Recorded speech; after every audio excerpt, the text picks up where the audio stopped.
in a world where I, Vector the Crocodile, have been practicing this awesome hard-boiled detective voice in the bathroom, one group of brave private investigators is about to make a difference. Vector? Who are you talking to in there? No one, Espio. I just had the radio on. Okay. Privacy's hard to come by for a dedicated gumshoe, especially for a charismatic, hard-working crocodile such as yours truly, and a moody, aspiring ninja chameleon named Espio, and an eager young bee, Stinger and all. That's charming. He keeps us on our toes. But that's what the Chaotix Detective Agency is. 3 valiant souls doing their best to fight crime and counter injustice in the unforgiving concrete canyons of the cold, naked city. Hey, that was pretty good. I should be writing this down. We also tangle with Dr. Eggman every so often. Though after several wars and dealing with dimension-shifting bad guys, it's been quiet for a while. It's exactly that kind of quiet that makes a hard-boiled detective uneasy. Like the calm before the storm, or the smooth road before you hit a nasty pothole. Are you gonna be in there all day, Vector? Some of us might like to listen to the radio too, you know. Oh, sorry, Charmy. I'll be right out.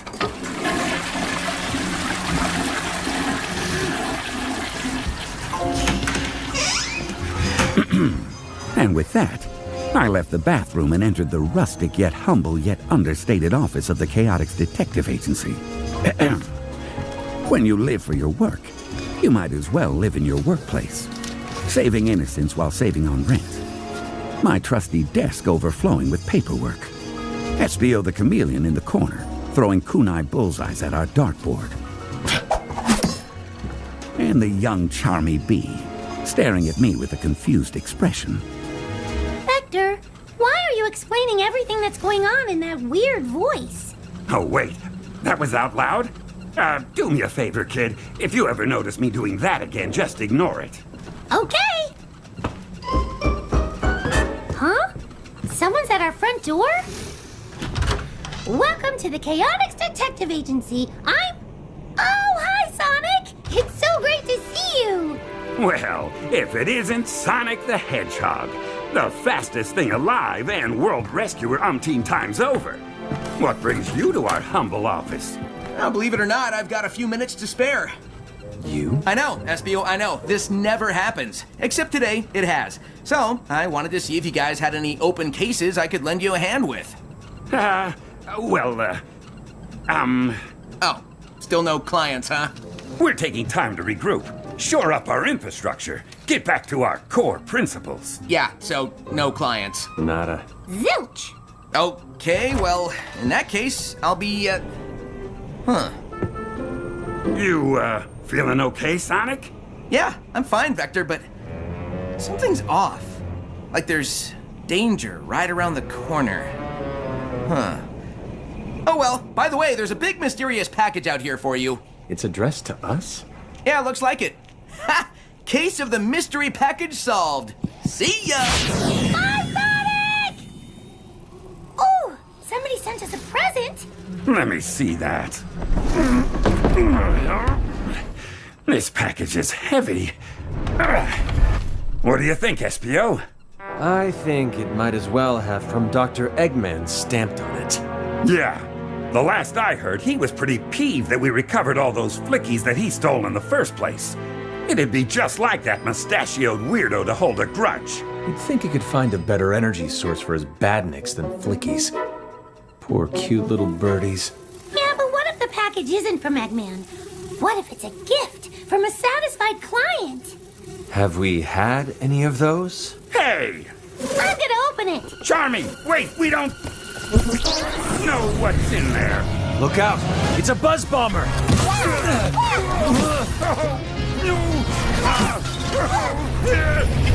It was indeed a buzz bomber, one of Eggman's robots, like an angry jet-powered wasp. One too many direct hits from its laser blasts, and it's lights out. Kunai fly! Look out! I'll use my stinger!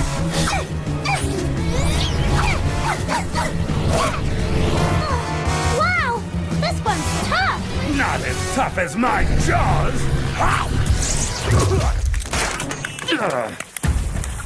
Oh, wow, you chomped its face off. He sure did. Charmy, have we learned a lesson? Never accept gifts from Sonic. We'll come back to that. Hey, since we did just defeat a badnik, who wants celebratory ice cream? It's been too long since I've had some frozen bubblegum flavored goodness. Ooh, me, I do. I guess it is warm out. Well, that We was should get ice nicely cream. done. What kind are you gonna get, Pretty Edgefield? sure I'm lactose intolerant. Little did we suspect that an innocent trip to an ice cream stand would lead us straight into the biggest case of our career. I also didn't suspect that because of this case, I would end up somewhere terrible. Captured by Eggman himself. Hey, Eggman! I know you can hear me! Come down and face me man to man! I think we're both stuck here, Sonic. Not exactly how I'd planned to spend my weekend. Locked in a prison in a secret Eggman base. Yeah, that makes two of us. How did we get here? What's going on? Did we ever get any ice cream? All will be revealed in the Chaotix Casefiles. The Chaotix Casefiles? I can hear the theme music already.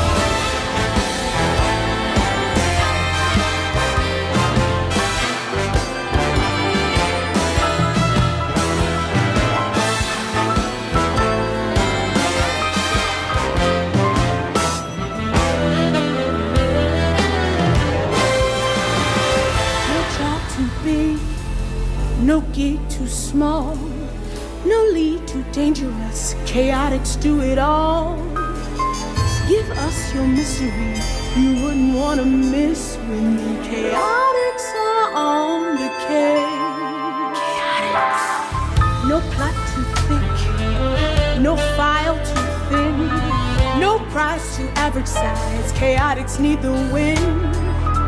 Give us your mystery, 'cause no one can resist when the Chaotix are on the case. Tooth and nail, they've brought it. The stealth, the sting, and the style. Let SPO surprise you while Tron is driving you wild.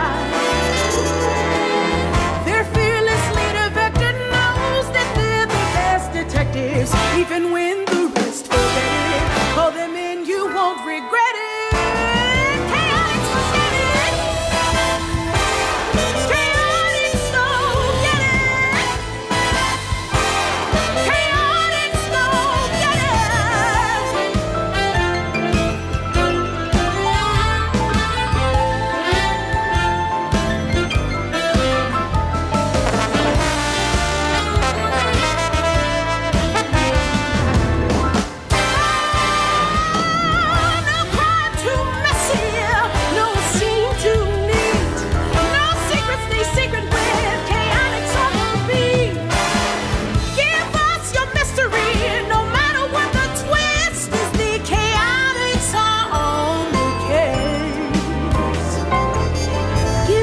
your mystery you wouldn't want to miss when the Chaotix are on the case.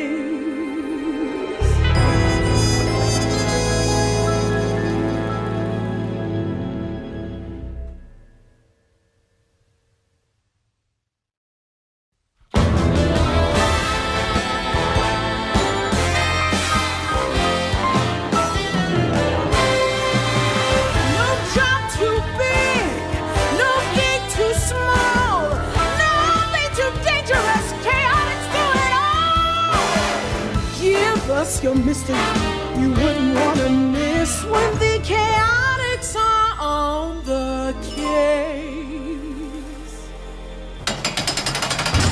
Vector, it's me, Sonic! Wake up! Oh, my aching everything. Come on, Vector. Pull yourself together.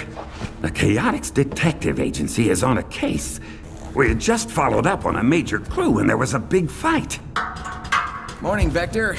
You snore, by the way. Sonic? We're in cages. Hey, we're in cages. Another brilliant deduction from the lead investigator of the Chaotix Detective Agency. Dr. Eggman. Perhaps you can help me with a little mystery while you're here. You see, I'm used to Sonic showing up to ruin my plans. Didn't go quite as you expected this time, eh, Rodent? Zigged when I should have zagged. But I'm not accustomed to you snooping around so brazenly, Vector. Just what were you up to before I caught you? I'm on a case, obviously. Ah, well, if that's all, I can just dispose of you. To find whoever's stealing the astroscopic lenses. I've never heard of those, but they sound important. Yeah, seems like quite the thrilling case, Vector. Why don't you tell us all about it? Every last detail. Yeah, but... Oh! Yeah! Okay. Settle in, boys. I call this one the Case of the Two-Faced Thief.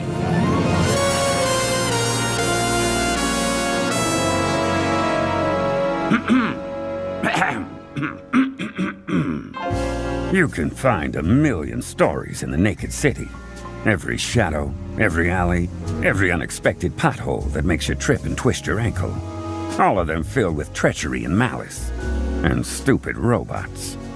It'd take an army to set it right. I don't have an army.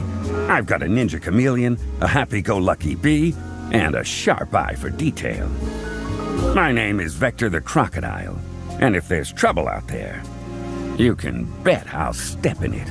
Wow, Vector, you sound like a real detective.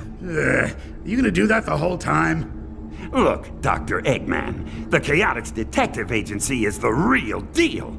This is our hard-boiled detective story. I'm gonna tell it how I want to. Yeah, and I think the voice is kind of fun. You would. Just sit back and listen, boys, while I lay down the facts. It all started one day when we were hanging in Station Square, taking in some much-needed sunshine.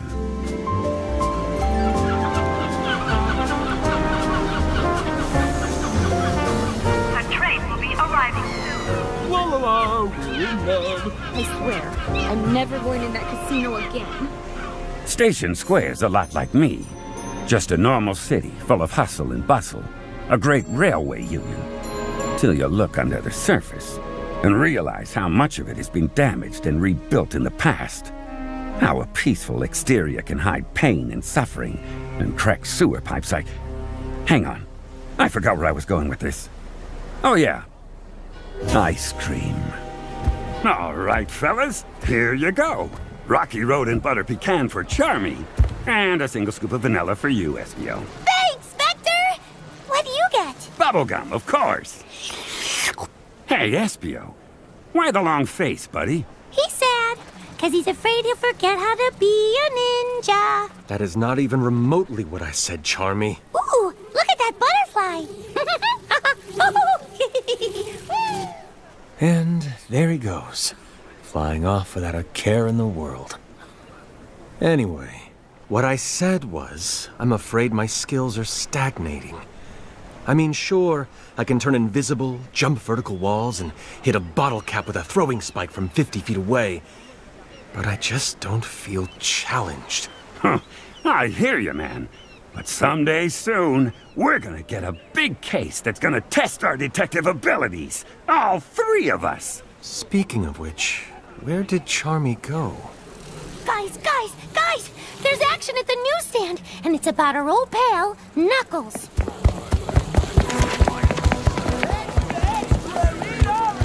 Let's grab a newspaper at the stand. Who is that mysterious intruder? Gone to sleep downtown. I can't believe it.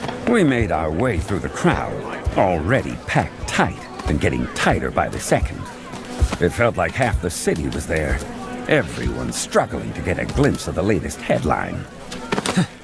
Just slip in here and snag a copy.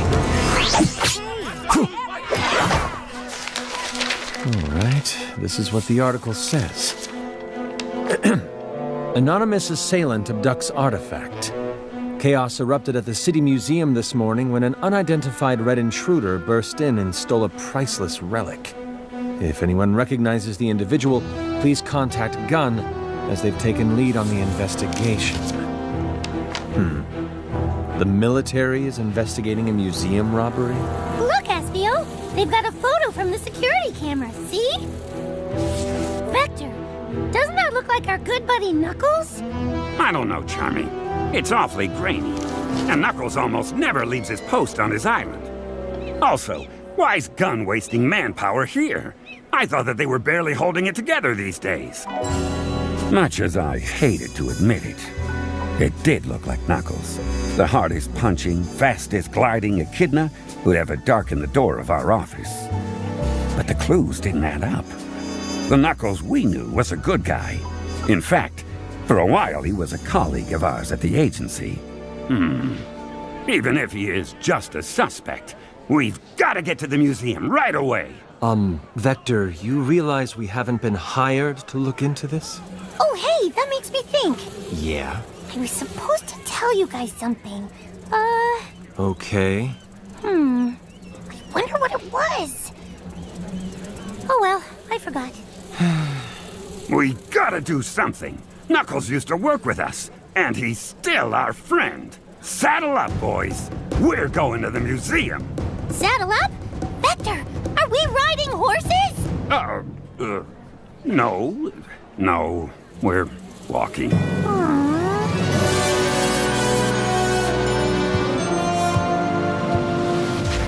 Chaotix.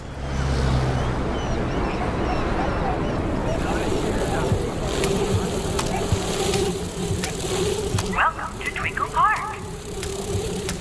I just don't think you should worry, Espio. We've all got our roles. You're the agency's stealthy ninja guy, just like I'm the group's muscle. I'm sorry, you're the what now? The muscle? You know, the bruiser, the beefcake, the guy with the crazy eyes that everybody's scared of. I hate to break it to you, Charmy, but I'm the muscle. What? I'm 10 times your size. Look at these arms. Look at this tail. Of course I'm the muscle. I'm the brains, too, now that I think about it. But, if I'm not the big bad bruiser, then what am I? We'll figure that out later, Charmy. There's the museum. Oh, great. It's surrounded by gun soldiers. Move along, citizens. Nothing to see here. I want to see how they block the road. Gun stood for Guardian Units of Nations. 50% military, 50% police, 150% no-nonsense. Look at the front door. It's smashed to bits. That's definitely Knuckles style. Yeah. So, what's the plan, Mr. Brains? Finally, a chance for some real hard-boiled action. I came up with a plan on the spot. A brilliant one, naturally. First, Espio used his ninja skills. Now you see me. Now you don't. Ninja invisibility technique, leaf swirl. Then he circumvents the soldiers, unseen, unheard, and slips inside the museum. Hey, how'd that door come open? Dunno, sir. Nobody's here. Must have been the wind. Now, to get this side window open. Then, Charmy put his wings to good use on the security system. Roses are red. Licorice is black. There's nothing quite like a sting attack. Security offline. I then maneuvered through the open window, as gracefully as a dancer. Ouch! The only thing left was to find the security room. A task we accomplished faster than Sonic buckles his shoes. Oh, great. The door's locked.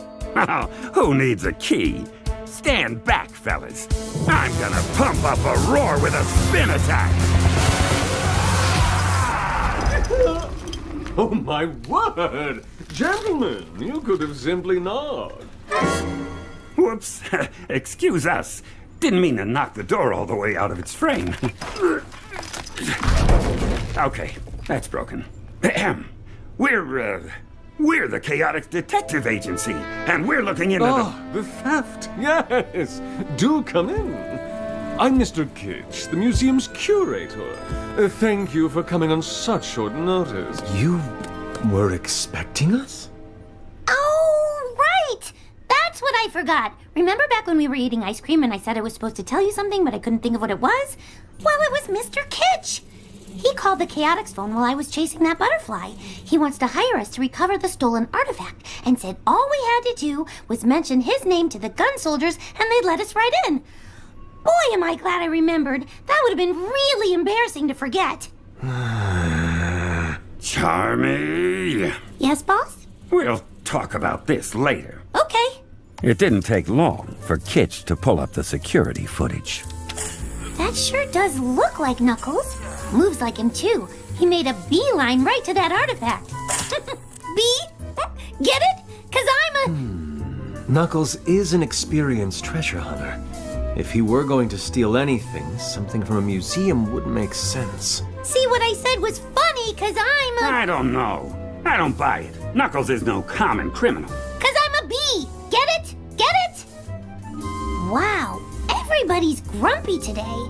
Anyway, it might be Knuckles if Dr. Eggman tricked him again. Yeah, maybe. Let's go take a look at what he might have stolen. Chaotix. According to this info card, the stolen object was an astroscopic lens. There's a photo of it. What do you know about this, Mr. Kitsch? We never knew much about it, I'm afraid. Only that it was incredibly old. Huh.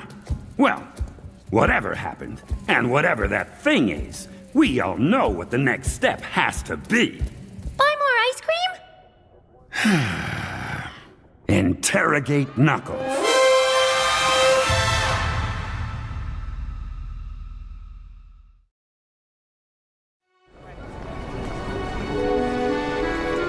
There was only one place to look for Knuckles, and that was Angel Island. A giant landmass that floats up above the clouds, like an ice cube in a glass of Chaos Cola. Thanks to the Master Emerald, a giant and immensely powerful jewel that Knuckles spends all his time guarding. Don't ask me how the emerald works. And don't ask me how to get there either. It's a secret. I don't know, guys. I can carry you both a pretty good distance, but Angel Island is really far. Don't worry about it, Charmy. You won't be flying us. Hey, wait. You're not thinking of taking... The Chaotix Copter. Nothing better for seeing the world. We're gonna die! We're gonna die! We're gonna die! Did you at least get your pilot's license for this thing? Nah, who needs a silly pilot's license? Pilots! We landed at the island's edge.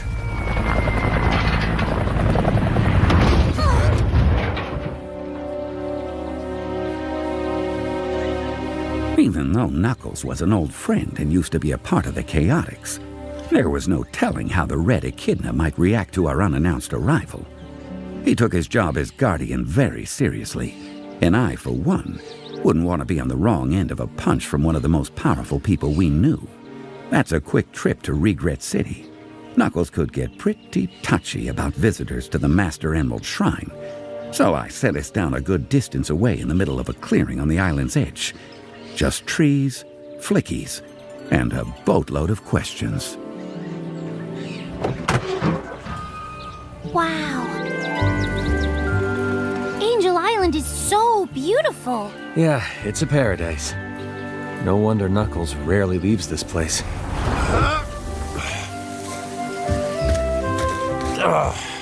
What are you guys doing here? Knuckles, there you are. It's so good to see you. How'd you know we were here? Well, the sound of approaching chopper blades was a subtle hint. We need to talk to you. Listen, fellas, we're friends, which is why I'm willing to overlook the unannounced visit. This time. What do you need?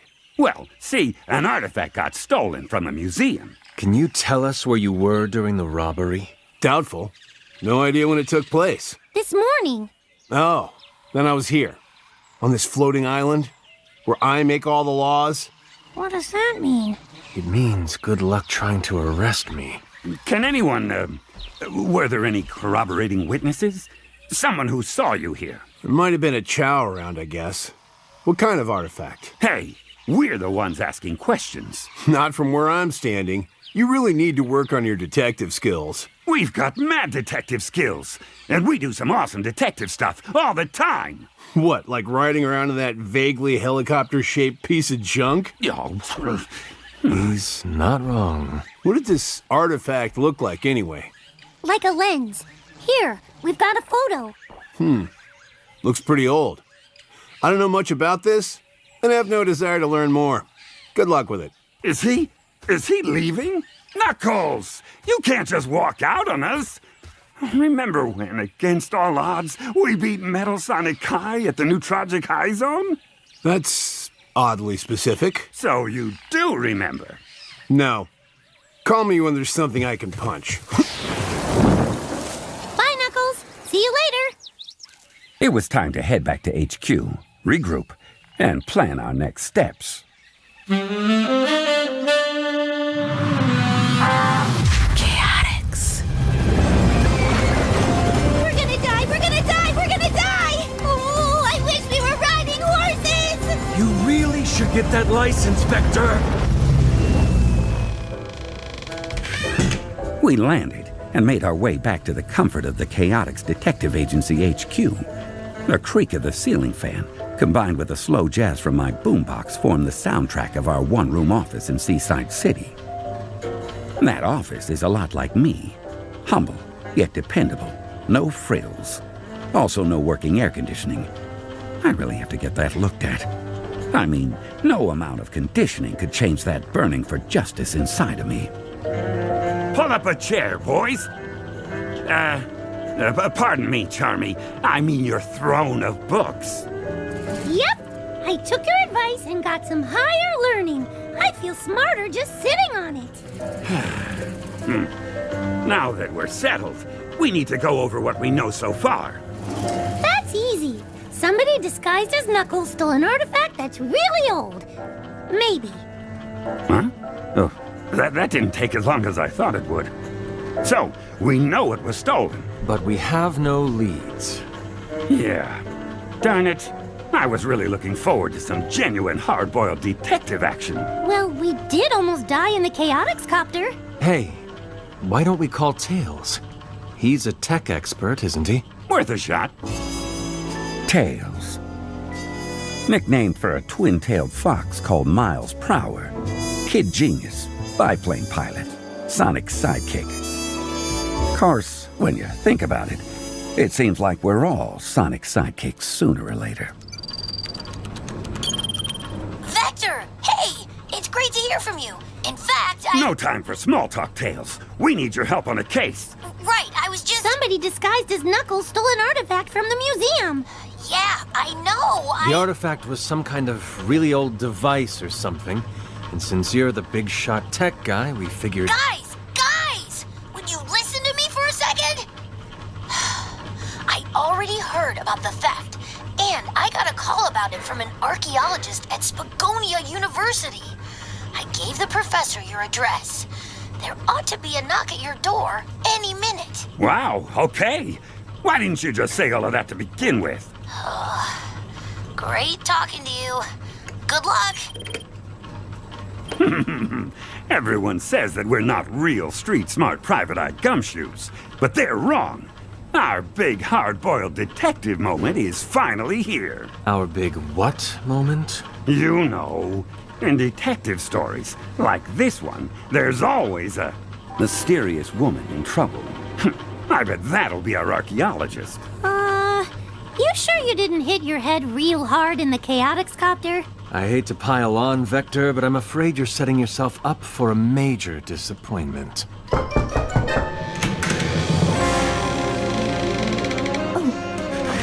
Hello?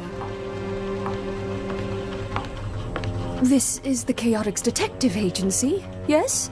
Vector was right. This really is a hard-boiled detective story.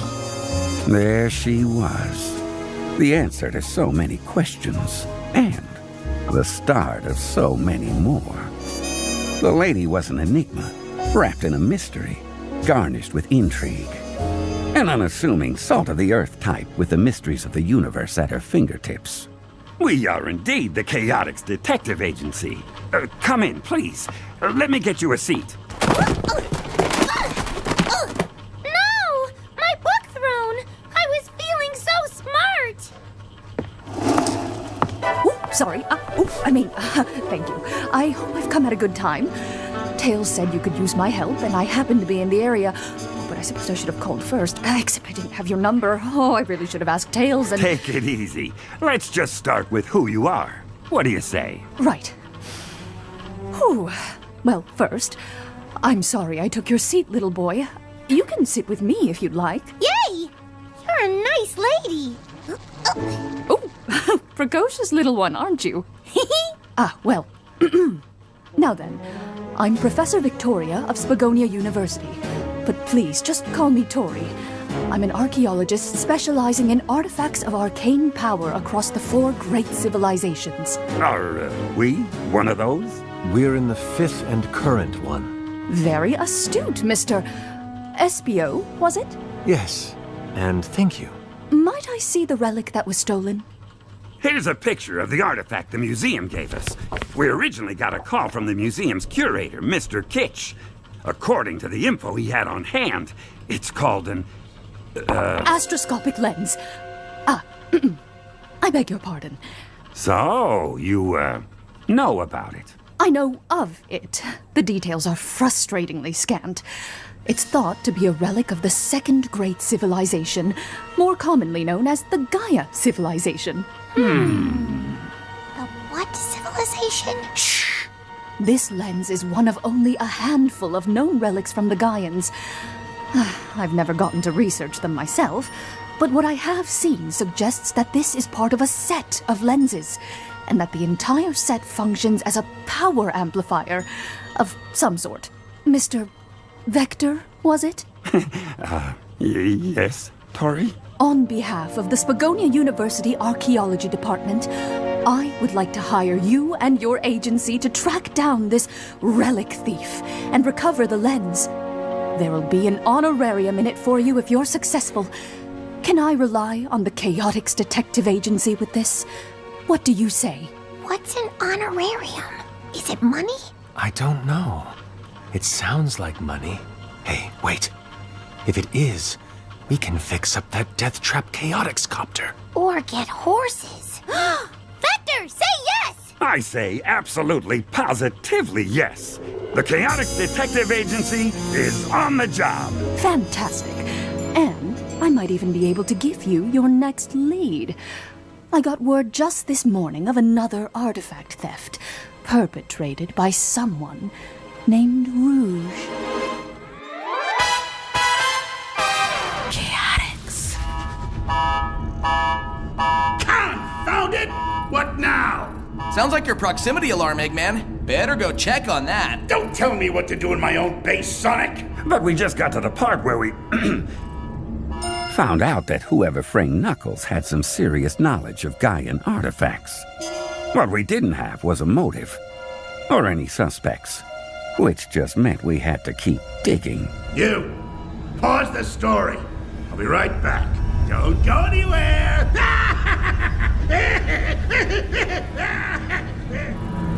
So, Sonic, who do you think set off the alarm? My teammates or your friends? 50-50 odds at this rate. But if Eggman comes back before we get out, you better have enough story to buy us more time. Oh, don't you worry. This case has plenty of twists and surprises to come. Oh, now I almost don't want to get rescued. I can't wait to hear more of The Case of the Two-Faced Thief. Are you sure about the title? We can workshop it later. To be continued.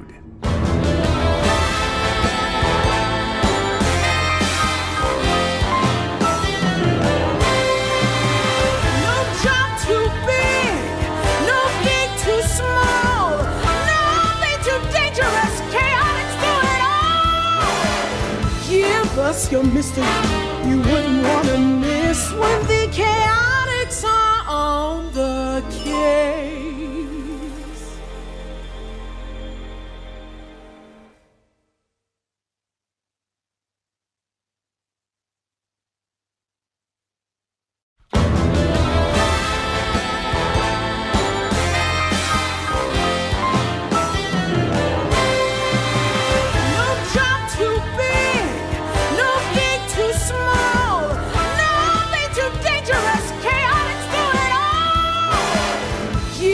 us your mystery you wouldn't want to miss when the Chaotix are on the case.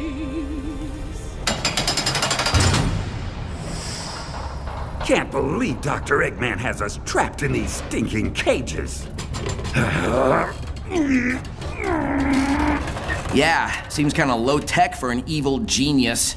Also, I don't think that's gonna work, Vector. You're strong, but not that strong. Come on, Sonic. We have to try, at least. Come on, bars. Bend. I've already tried my best to escape. Eggman's got us locked up tight.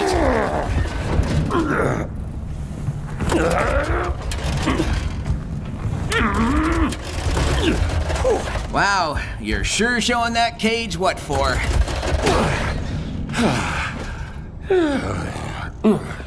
Much as I hate to admit it, I think we're just gonna have to wait till someone breaks us out. I wouldn't count on that happening, rodent. My defenses just sent your pack of grimy little helpers running scared. Let us out of here, Eggman! Has that ever worked? Serious question. Well... No, wait! I don't care. Neither of you is going anywhere, so get comfortable. And you, alligator. I'm a crocodile. Yeah, still not caring. You said you had more to your story, yes? Well, yeah. A lot more. Then get on with it! You were tracking a thief who was stealing ancient artifacts. A professor from Spagonia U hired your agency to find said thief. You heard about another theft perpetrated by Rouge the Bat. And... Okay. So, as I was saying, we've just been handed a... We've just been handed a brand new lead, so we hunkered down in the office to put our heads together. The Chaotix office had a rhythm all its own. The rattly ceiling fan, the squeaky chairs, the slow crumbling of the foundation. Other people called it loud and distracting in a series of code violations. But it was music to my ears. Helped me think. Professor Torrey's information about Rouge committing the second theft gave us a lot to chew over. Like a wad of bubblegum you find stuck to the underside of a chair. So, Rouge stole a different astroscopic lens? Well, I thought she only liked jewels. Hey, don't forget, Charmy. It might not even be Rouge. We're dealing with a thief who pretends to be other people. What's your take, SPO? Rouge. That bat is without honor. Inherently untrustworthy. Really? I always thought she was nice. Because you've never had anything she wanted to steal. Where did this theft take place? Tori wrote it down for us. It's a private residence, belonging to some super rich lady named Knackerworth.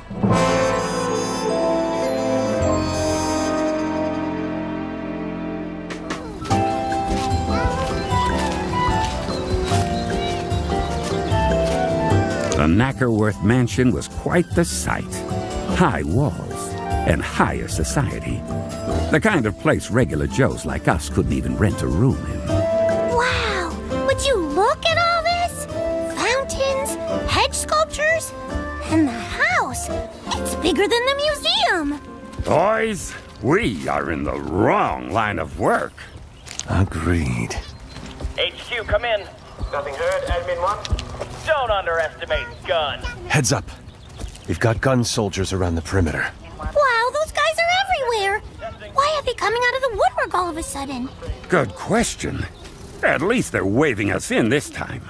Come on. Roger that.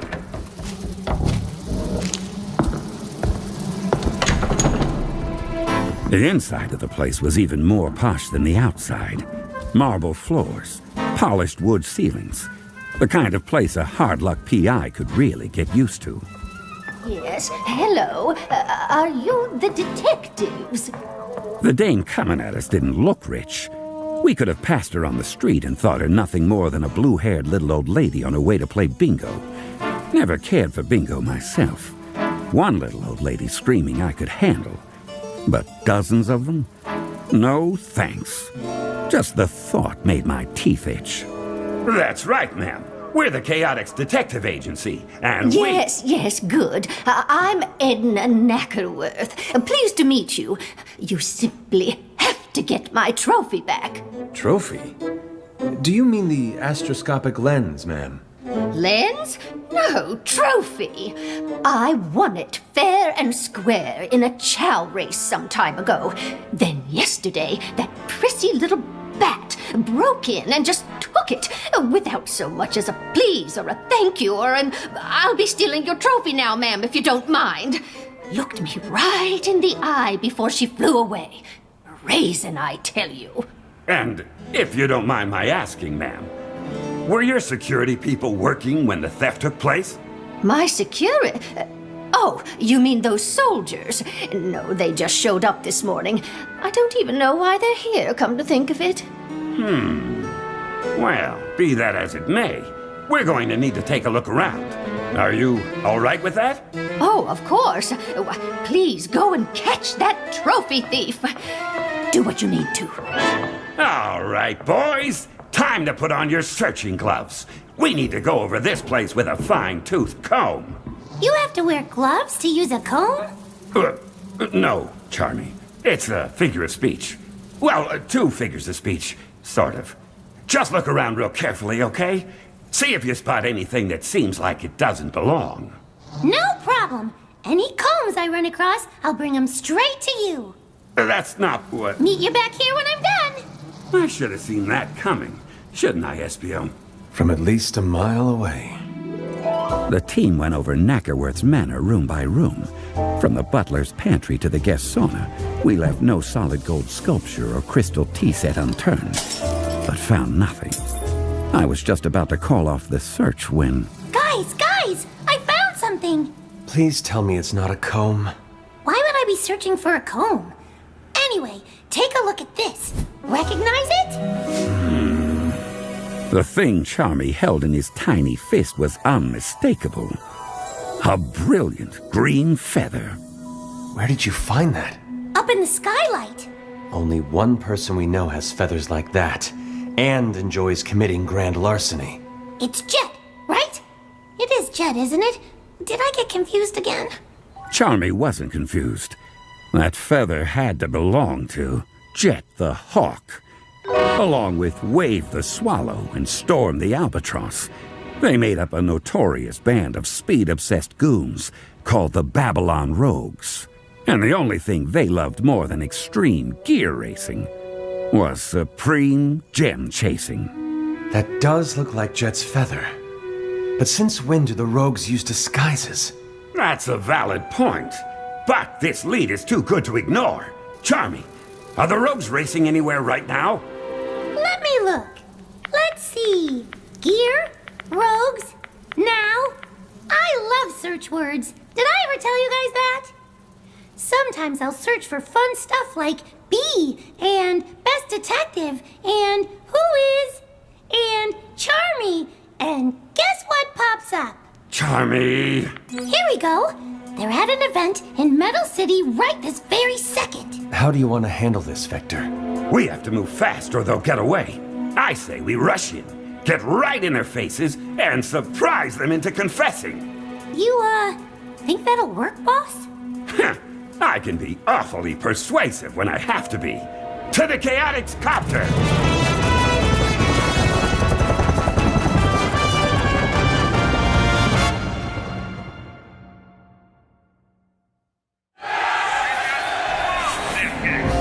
The copter got us to the venue just as the Babylon Rogues were packing up to board their airship. I've never understood why people so fixated on speed would travel around in something so slow. But then, I don't have to understand the crooks. I just have to catch them. Well, would you look at this? Never expected to see the Chaotix at one of our events. You guys come to try out as our new pit crew? We need to talk to you, Jet. You and the other rogues. Ooh, hear that? They need to talk to us. What's the going rate for a conversation these days, Wave? Doesn't matter, Jet. From the look of them, they couldn't even afford breakfast. Ha! That's funny, 'cause they're broke! This is no laughing matter, Storm. We need you to answer a few questions about a burglary yesterday. Yesterday? We were on our way here yesterday. Not that we owe you an explanation or anything else, right, Wave? What makes you think we were involved in this burglary? We found a feather. See? Oh, that's one of yours, ain't it, Jet? Ow! Hey, Wave, why'd you kick me? This place is you at the crime scene, Jet, where a super valuable ancient artifact got stolen. What do you have to say for yourself? Tell you what. Why don't we settle this on the racetrack? On the what now? That is a splendid idea. Vector, if you can beat Jet, he'll answer any questions you've got. Oh, well, I mean, I've raced competitively before, but I'm not exactly a professional. Yay! Race, race, race! You can do it, Vector. Here, I'll fly up to the mic and do commentary. Not by yourself, you won't. Right, me and Wave can commentate, too. Here you go, Vector. You can borrow one of our gears. See you on the racetrack in 1 minute. I don't mind admitting I felt out of my element climbing onto that gear. If it was a car race, that'd be another thing entirely. But Jet was a champion extreme gear racer. On the one hand, it didn't seem fair. But on the other hand, life ain't fair. Especially when you're a hard-boiled gumshoe determined to crack a case. All right, Vector. We've got the track all to ourselves. You ready? Ready as I'm gonna get. Count us down, Wave.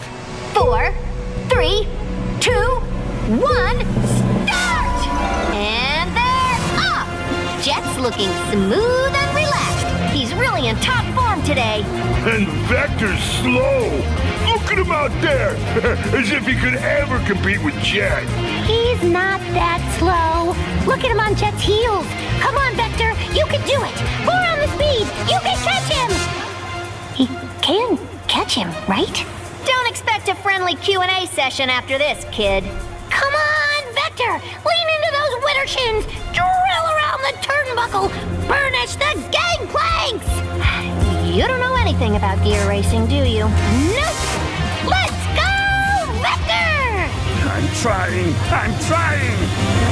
While I was attempting not to embarrass myself on the racetrack, Espio, our resident stealthy investigator, had noticed something wasn't quite right back at the Chaotix copter and slipped away from the spectacle to look into it. Okay, wait, hold up. How do you even know about this? Espio filled me in later, of course. A detail I was going to give you in due time. Unless you want me to rush this story. Yes, Sonic, enlighten us. Are you anxious for Vector to wrap things up? Oh, hey! Now that you mention it, I do find it's best to give stories room to breathe. Please, Vector, carry on. That's what I thought. Like I was saying, Espio knew someone was taking liberties with our property, but he couldn't have predicted who. Rouge! What do you think you're doing? Espio, you might have startled me if I hadn't heard your clunky footsteps a mile away. My footsteps are not clunky. I've been practicing non-clunky footsteps my whole life. If you say so. And you didn't answer my question. What are you doing rifling through our belongings? No, don't bother answering. I am hereby detaining you on suspicion of the theft of multiple astroscopic lenses. Look, whoever's making off with your relics, it is most assuredly not yours truly. No? Can you prove that? Just as convincingly as you can prove I did do it. Which is to say, not at all. Listen, I heard about the thief trying to make people think I was the one responsible, and I am not here for it. So while you and the kid and Captain Gumshoe are out doing whatever it is you guys do, I'm going to find the culprit and show them the error of their ways. In fact, I planted that hawk feather to throw you guys off. so I'd have time to do some unbothered snooping. Not that you've got any evidence here of anything. You planted the feather? Do you realize how much time we've wasted thanks to your little prank? Well, maybe I could make it up to you. How about you and I get together for a little stealthy adventuring later? Just the two of us? What? And abandon my team in the middle of a case? I could never do such a thing. Of course you couldn't. Forget I mentioned it. Hey, what's that over there? What's what over where? I don't see anything. Where'd she go? Meanwhile, back on the Metal City racetrack, it pains me to admit it, but I was just as much competition to Jet as a kid on a tricycle. Which is to say, not at all. What? You're still back there? Come on, Vector. Admit you've had enough. Never! As soon as I get my legs under me, I'll show you who's fast! Oh, so I guess I can stop taking it easy on you, huh? Wow, Jet's gear is extreme. I didn't even know they could move that fast. Yeah, it's looking pretty grim for Vector. Yeah, 'cause he's so slow. The fake announcers weren't wrong. I tried my best, but Jet's speed was undeniable. I watched him pull away from me while my hopes of an easy confession faded, like a cold winter's breath under the half-moon's watchful glow. Or like a sneeze in the wind. One of them. I knew I'd beat you, Vector, but I didn't think I'd humiliate you. This is just sad. Jet, you're a champion extreme gear racer, and I'm a detective. We're a little mismatched. How about I cut you a little slack then? Here, I'll turn around backward and still beat you. Hey, look! There's a maintenance truck pulling onto the track. Jet doesn't see it. He's gonna crash right into it. Boss! Boss! Turn around! Boss! Boss! Jet, in front of you! What? What's that? I can't hear you over the sound of my awesomeness. Jet may not have seen the truck veering blindly into his path, but I did. And while I might have lost the race, I could still save a life. Putting everything I had into it, I pulled up just close enough. I've only got one thing to say to you, Jet. Yeah? What's that? Don't rub my face in it too hard. Nope. Tuck and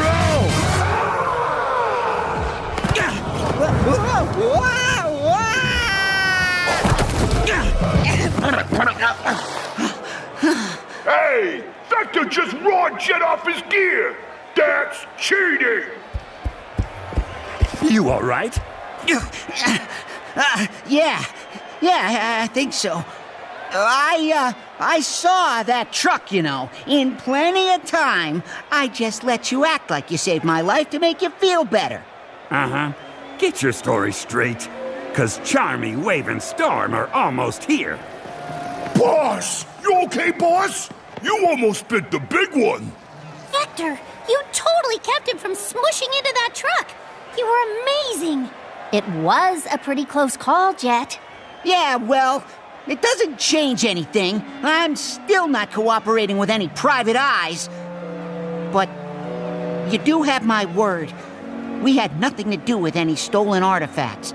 I mean, why would we want some dusty old museum piece anyway? If it's not Babylonian, we're not interested. All right, come on, you two. We got an airship to fuel up. Yeah, let's get out of here. I can't believe you almost died, boss. You know what? Quiet, you. That never happened. What happened here? Oh, Estio, you missed it. Jet said he talked if Vector could beat him, and Vector couldn't beat him, but he saved Jet's life, and Jet says the rogues didn't steal the lens thingy. Huh. Noted. You're not hurt then, Vector? Nah, just slower than I'd like. Well, I don't believe it was Rouge who took the lens either. I just ran into her, back at the copter, and she proclaimed her innocence. Pretty sure she was telling the truth. Wait, Rouge is here? Was here. She left. Oh man, Rouge Rouge is cool. I wish I could have talked to her. Where'd she go? No idea. One second she was there, the next she was gone. It galls me to admit it, but I find her stealth impressive. I'm not sure even I could have disappeared like that. Hey! What? What's wrong? She took one of my kunai. How? One of my ninja throwing darts gone, just like that. And she replaced it with a note? Here, let me see that. It says, you boys should probably check out the museum at Spiral Hill, if you can get there fast enough. Hey, you realize you're giving me hives here, right? Talking about a speed contest and leaving me out of it? Yeah, well, you were very much not there when it happened, Sonic. So I don't know what you think I can do about it. Never mind all that. What was it about Spiral Hill? Or why did the impertinent bat want you to go there? Yeah, it's a good story, isn't it? I've even got the notorious Dr. Eggman hooked. The notorious Dr. Eggman will drop you off a cliff if you don't get on with it. I need to know more about these ancient lenses. All right, keep your mustache on. We're just about to get to a really good part, involving a couple of friends of ours, Tango and Whisper.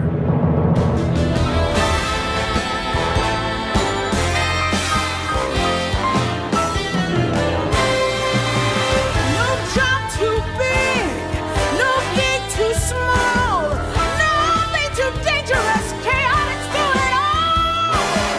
Give us your mystery, you wouldn't want to miss when the Chaotix are on the case.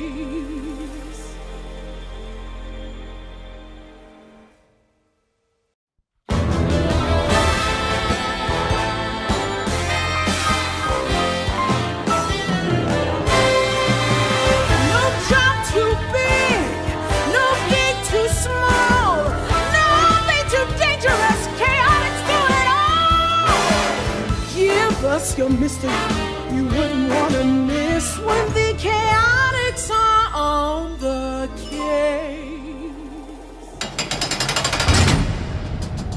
Well, Detective Vector, as if you're worthy of the title, since I have both you and Sonic locked up, get on with it! I want to know who's stealing these astroscopic lenses and why they think they're worth the hassle. Furthermore, why was Rouge sending you to Spiral Hill? And what about Tangle and Whisper? Aren't they more of your obnoxious buddies? I seem to recall launching a missile or two at them. Was the lens thief impersonating them too? You know, Dr. Eggman, this story would sound a whole lot better if you'd let us out of our cages. These bars are doing awful things to the acoustics. Right, Sonic? 100%. Also, Doc, can't you see we need some water down here too? I mean, Vector's voice is getting raspier by the second. I think I'd enjoy hearing what his voice sounds like at the bottom of a pit! What do you say? We can make it an experiment. The acoustical effects of an oafish crocodile stacked on top of an arrogant hedgehog in a physically confined space. How does that sound to the two of you? I think my voice will be just fine. Up here, I mean. Not in a pit, Doctor. As I suspected.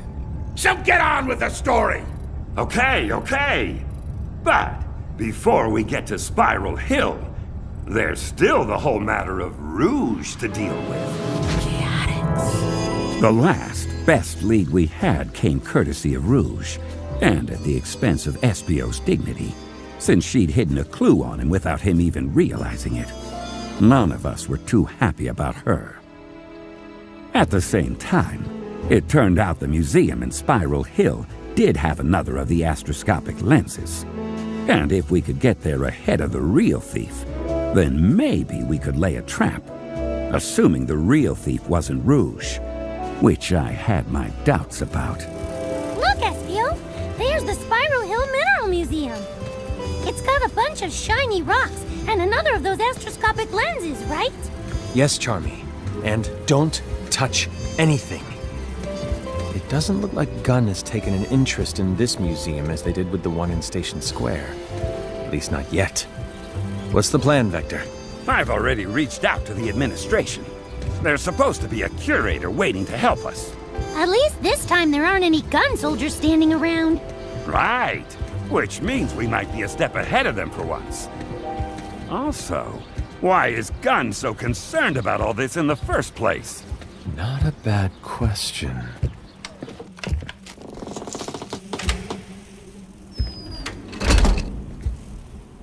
Hello, hello! I suppose it's good to see you all again. Although I do hope this time the circumstances unfold in a more positive fashion. Mr. Kitch? What are you doing here? Oh, I'm afraid the Station Square Museum got temporarily shut down so that those rather rude people from Gunn could further analyze the scene. Fortuitously for me, Jewel, this establishment's curator, is currently busy on another project, so I've stepped in. It is my fervent wish to watch over Spiral Hill's artifacts more successfully than I did at my prior post. Speaking of which, how is the case progressing? We've been following up on some leads, which is why we're here. See, I got an idea about laying a trap for the thief.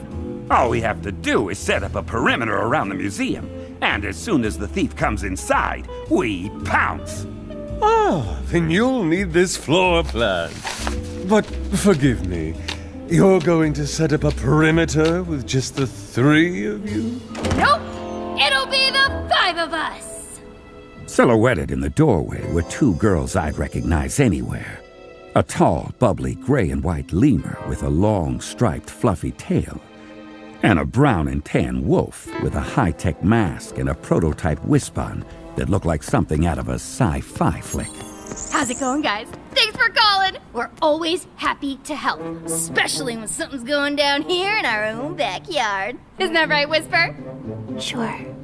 Oh, I'm sorry. I don't believe I've had the pleasure. Mr. Kitch, this is Tangle the lemur and Whisper the wolf. Whisper, you say? I assume you're named after your particular way of speaking? You could say that. Sorry, what was that? She said, you could say that! Anyway, Tangle and Whisper are friends of Jules, and they're both officially awesome. Charmy was right. We fought alongside Tangle and Whisper more than once. And though Tangle had a reckless thirst for adventure, and a whole world of hurt and trauma lay beneath Whisper's taciturn demeanor, we knew we could count on them when the chips were down. Or in this case, when the lenses were smudged.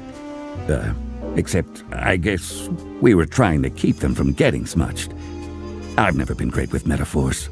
Well, be that as it may, the three of you are detectives. What qualifies Miss Tangle and Miss Whisper to take on an artifact thief? Show 'em, Tangle. It's no problem, sir. Here, allow me to demonstrate. Oh my! Stretching one's tail that far is quite a feat. But how does that... If it was me in her place, I maybe wouldn't have wrapped Kitch up in my tail and waved him around like a kid with a toy balloon. But hey, I'm old-fashioned. I say! Unhand me! Untail me at once! I will not be hoisted by a prehensile primate!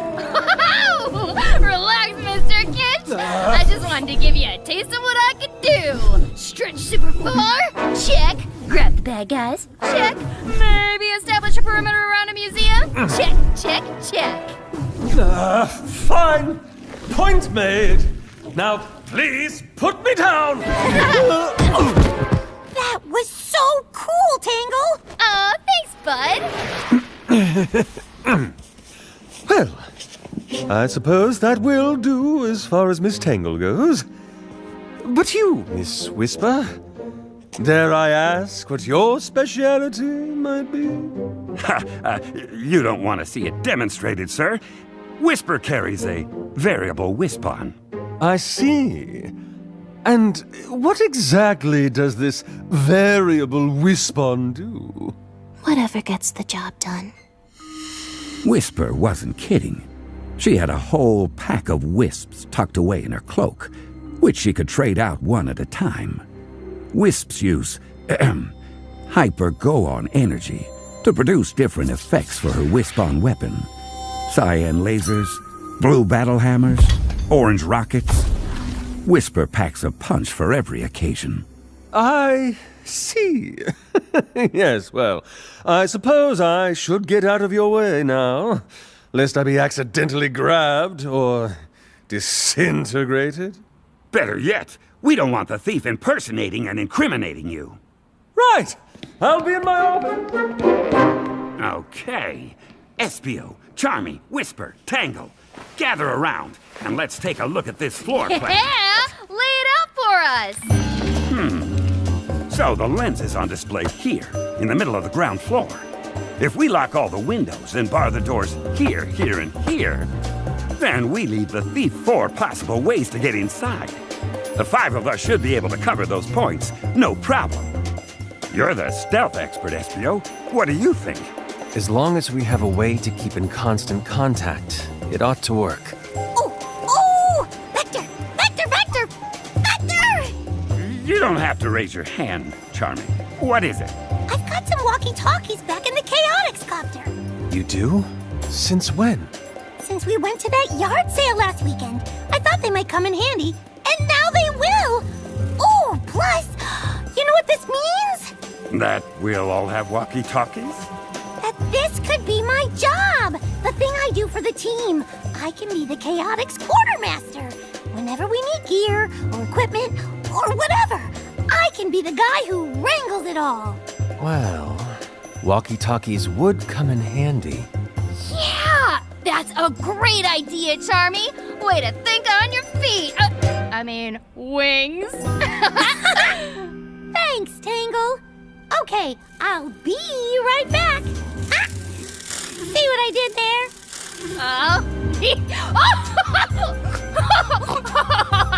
Because he said be. Wait. Why isn't anyone else laughing? Aw, that was funny! Yes, Tangle. Quite a stinger. Ba-dum-bum. I guess walkie-talkies couldn't hurt. Especially if it helps the little guy feel better about himself. Tangle, we want to station you and Whisper on the 2nd level, at opposite ends of this terrace. That way, you can keep an eye on your individual points of ingress and see the lens display. Sound feasible? You got it, Vector! Whisper, you look like something's bothering you. What's up? It's nothing. Whisper, if you have concerns about the plan, now is the time to speak. No, it's not that. It's... Whisper? I could tell them. If it's okay with you. Well... yeah. Okay. Go ahead. Oh, I guess not all of you know this, but... Whisper used to be part of a resistance group called the Diamond Cutters. One of their members was a shapeshifter. Oh, that lousy mimic betrayed the team, and Whisper was the only survivor. Wow, that got dark fast. Little wonder she's worried. Whisper, listen! You know I won't let anything happen to you, right? Shapeshifters or not. Thanks, Tangle. I do know that. Here you go, guys. I brought the walkie-talkies. Now we can totally keep in touch. One for Vector, and one for Espio, and one for Tangle, and one for Whisper, and one for me, the Chaotix Quartermaster. Okay, I'll have Mr. Kitch lock the windows in both the other doors. Let's get to our positions. You got it, Big V! So we took our places around the museum and settled down to wait. I kept Charmy with me, just in case he got too excited. Couldn't have him blowing our cover. Chaotix.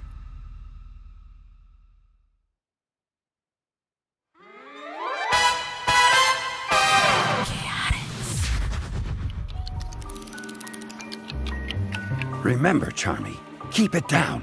Roger that, boss. Charmy to Tangle. Go for Tangle. Checking in.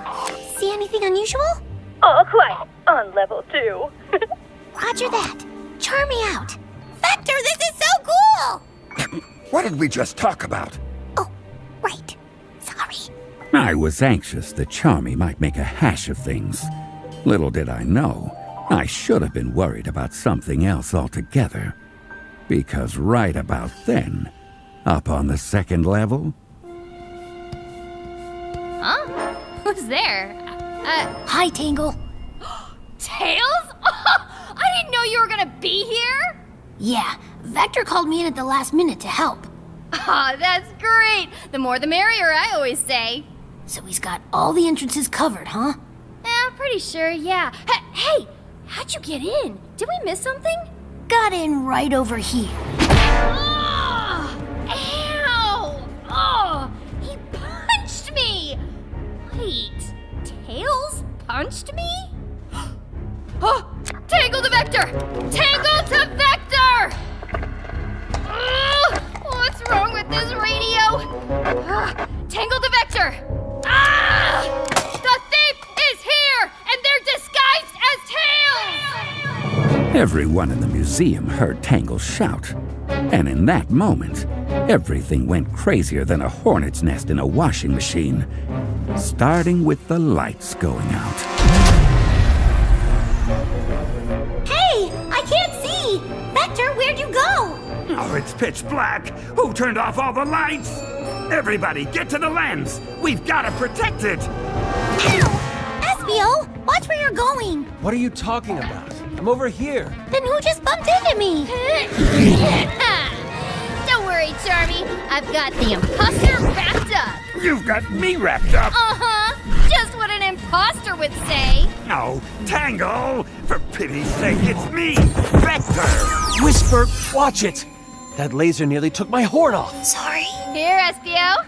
Let me give you a hand. What? Tangle, put me down! What, you down? I never picked you up. The imposter is impersonating us.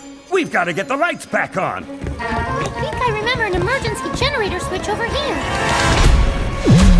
Hey, it worked! The lights are back on! Charmy B, Chaotix Quartermaster, at your service. Just in time.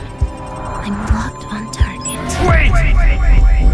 Standing right there in front of us were two Tangles. No more than 6 feet apart and identical. Right down to the last ring on their tails. Whoa, what do we do now? I knew exactly what was going to happen, because I saw Espio sneaking up behind the two of them. He'd take the one on the left, I'd take the one on the right, and quick as you could say hard-boiled, we'd have the imposter in custody. Except that's not what happened.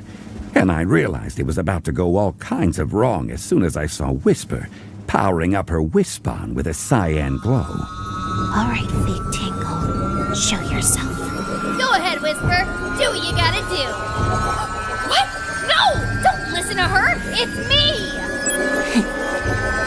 Got you. Wait! I wouldn't have believed it if I hadn't seen it with my own eyes. One of the Tangles jumped out of the way, leaving Whisper's shot headed straight for Espio. Hey! But in a flash of white fur and dark wings, someone swooped in and pulled him out of the line of fire. Come on, ninja boy. Hey, I just turned those on. Now we can't see again. Now they're back on again? Make up your mind. Is anyone hurt? Tangle? I'm okay. I don't know where the other me went, though. Whisper? Were you really going to shoot them both? The real Tangle would trust me to make the right call. Oh. Oh no. Guys, look. Oh, man. There was no sign of the imposter anymore. Just like there was no sign of the lens anymore either. They got away? After all that, the thief still took the artifact. Yes, but what happened to you, Espio? You mean right before I was about to get zapped by a certain wolf sniper? You weren't in danger. The Wisp knew you weren't the target. Noted. Well, what happened to me was Rouge. She was here, and I missed her again? Oh, that's who grabbed you right before the lights went out. Did she say anything to you? No. Typical of someone so completely lacking in honor. I could have dodged that laser, you know. A ninja learns to evade life-threatening hazards out of pure reflex. I said you were never in danger. Regardless, I don't know if Rouge got to the lens first or if the thief did. Unless, of course, Rouge is the thief. Well, if she did get to it, why? Is she just being her normal cool jewel thief self? 'Cause, you know, it's a lens, not a jewel. Or is she doing some kind of spy stuff, like working for Gunn again? Those are really good questions, kiddo. Aw, thanks, Tangle. What's all this? Where is my artifact? Mr. Kitch, I thought you were supposed to prevent the theft, not stand around and watch it take place. What happened to setting up a secure perimeter, staying in constant contact with each other? Well, about that, Yes? well, I tried to warn everyone, but, well, my walkie-talkie sort of died. What? No, it couldn't have. Here, watch. Charmity Tangle. Charmity Tangle, over. Oh no, I didn't check the batteries. Charmy, it's okay. It's not okay. I gave everybody dead walkie-talkies, and now the lens is gone, and Espio almost got lasered. Never in danger. Some quartermaster I turned out to be. Everything's wrong. And it's all my fault. I'll go get him. Good. We need to huddle up and go over exactly what happened here. Chaotix.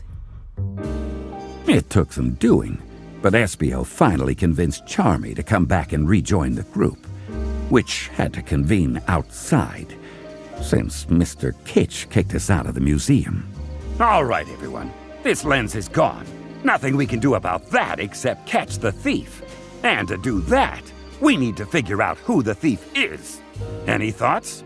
Well, the thief could be Rouge, or maybe the imposter impersonated her. Or maybe she and the thief are two separate people after all. Did anyone see Rouge and the two Tangles all at the same time? Nope. No. What about you, Whisper? Anything? The lights were off, so my mask couldn't record anything. Which leaves us with nothing. Well, I mean, I wouldn't say nothing. All of you, freeze! What the? By authority of the Guardian Units of Nations, we hereby commandeer this museum and all its grounds. No, not again. All of you are to vacate the premises immediately, upon pain of forcible detention. So the mighty Detective Vector lost another lens. Why am I not surprised? But why was Gunn there anyway? What did they want? How did they even know what was going on? I have to hand it to you, Dr. Eggman. Those are all very astute questions. And, if you'll please get Sonic and me some water... Water would be good, yes. I'll be happy to tell you exactly what was going on with Gunn. Fine. I'll get you your water. Don't go anywhere! Ugh, you'd think a genius could come up with more than one joke. You're stuck in cages and dying of thirst or not, I hope you've got plenty more story left. Oh, don't you worry, Sonic. I'm just getting warmed up. And when the doctor gets back with our water... I'll tell you about the Unified Uniform Usurpation. We have got to work on your titles. How about Assault on Gun Base X? Ooh, better.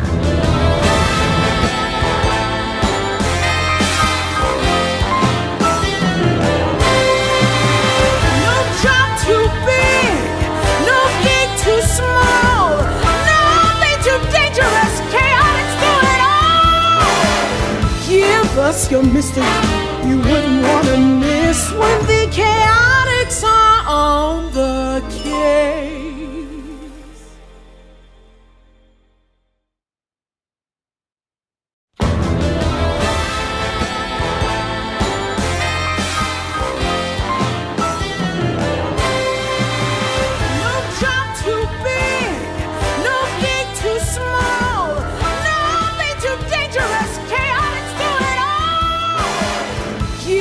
us your mystery you wouldn't want to miss when the Chaotix are on the case.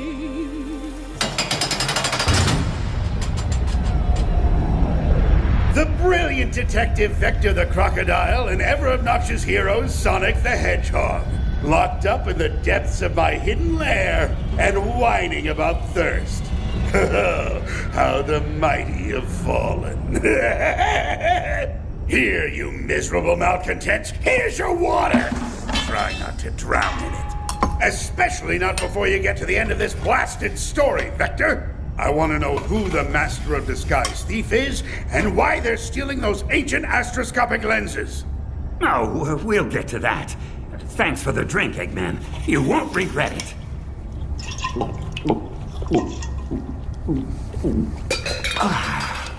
What's the matter, Sonic?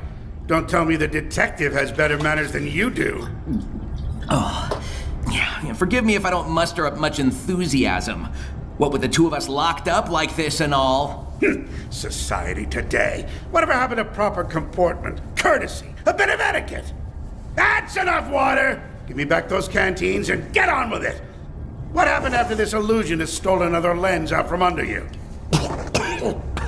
Illusionist? Well, I guess SBO can turn invisible, which is kind of like an illusion, but there's no way he's the thief. Yeah, come on, Doc. At least try to keep up. You know what I meant. A shapeshifter, master of disguise. First you thought it was Knuckles, then Rouge, then Jet. Next you say it's Tails or Tangle or maybe Rouge again. It's like you're not even trying. Okay. So, we had just been booted out of the museum by some not overly friendly gun soldiers.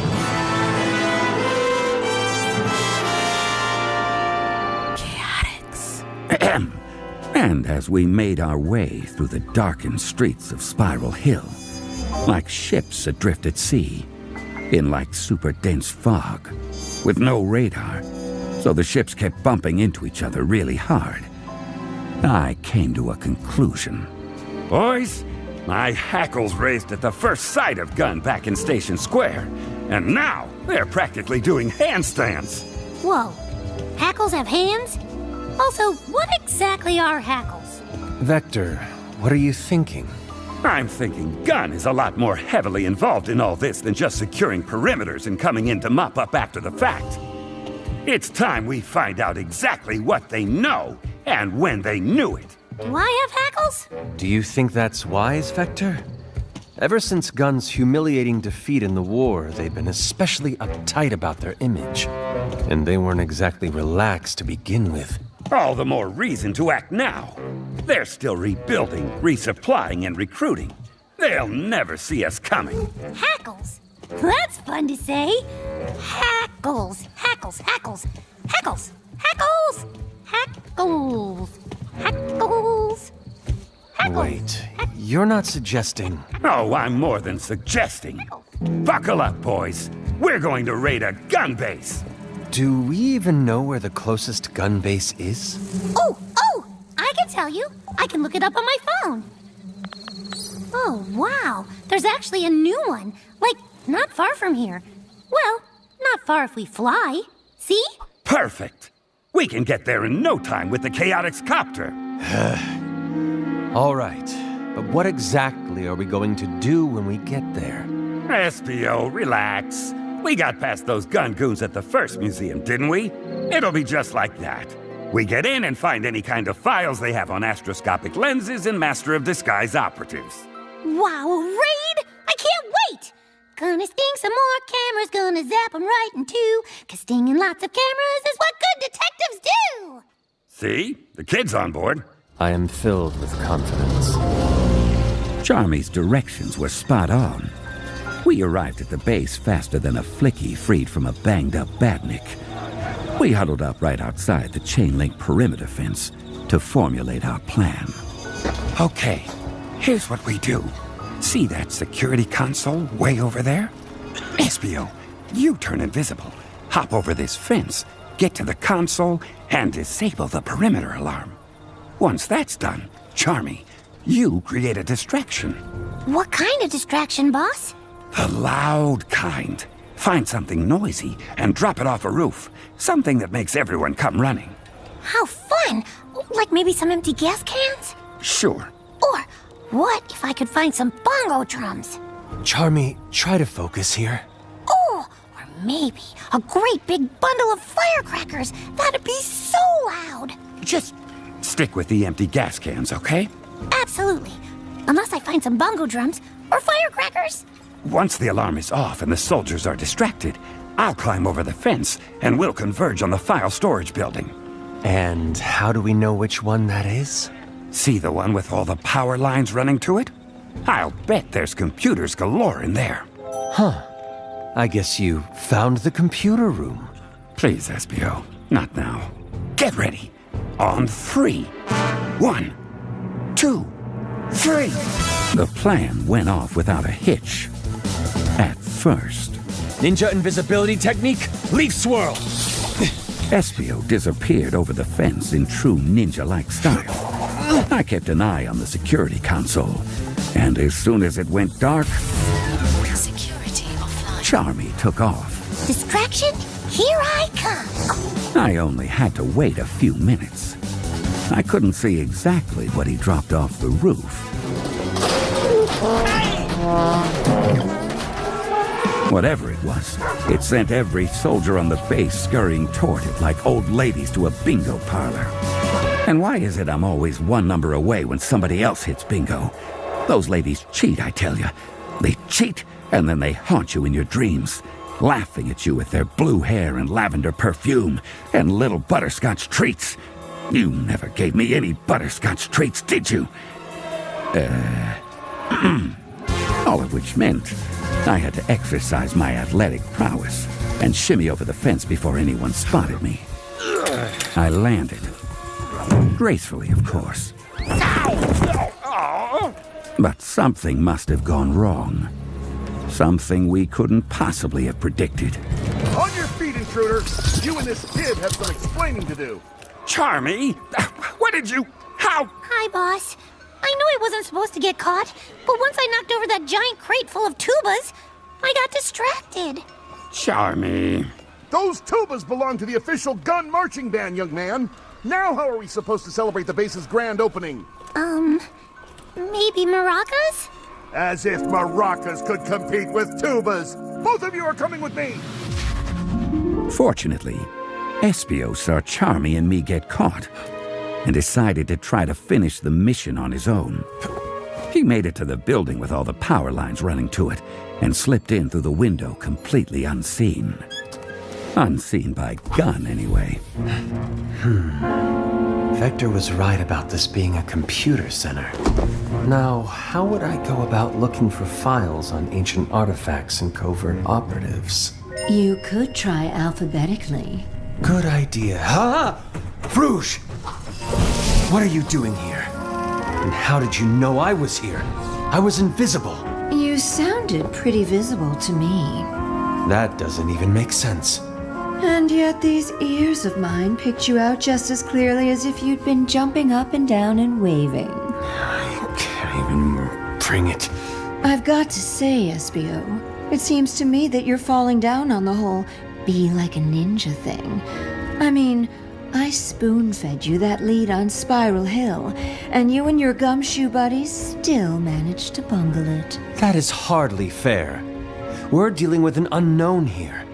It is impossible to predict something that is by nature unpredictable. No need to get defensive, especially after I saved your skin. I didn't even really see my... What was that? I didn't quite hear you. I said it would be easier to thank you if I did not suspect you of being the imposter in the first place. Keeping you from getting zapped by Whisper's fancy weapon wasn't convincing enough? All right, handsome. How's this for an olive branch? And this would be what? A file.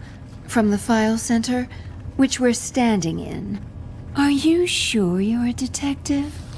Red Spectre? What is that supposed to be? Something I think you'll find useful. How do I know it's not some kind of trap? Or misdirection? Or just an item on someone's grocery list? If it were worthless, then I wouldn't be keeping a copy for myself, would I? I'm trying to do you a favor, SBO. And I only do favors for those I hold in high regard. Forgive me if I don't put much credence in the words of a jewel thief. The only reason you don't trust me is that you don't know me very well. We could fix that. What do you say? Dash off into the night and be my partner? The Chaotix function best as a unit. I can't just wander off on my own for no good reason. Right. Of course. No good reason. Unbelievable. Chaotix. Meanwhile, Charmy and I had been slapped in chains and stowed in what the soldiers called an interview room. As if I couldn't tell we were about to get the 3rd degree. Sorry about the handcuffs, Vector. It's okay, Charmy. And the tubas. Don't worry about it. And getting us caught. I said it's okay! No, I knew you were mad at me! Chaotix. Sad state of affairs when the supposed good guys are breaking the law. Commander Tower? I knew we'd gotten ourselves in hot water with Gunn, but I wasn't expecting to get a visit from Commander Abraham Tower, the head of the entire organization, standing there, all gray hair and starched uniform. His mismatched eyes bored into us with an icy kind of scrutiny. The sort of look that makes you want to apologize for things you haven't even done.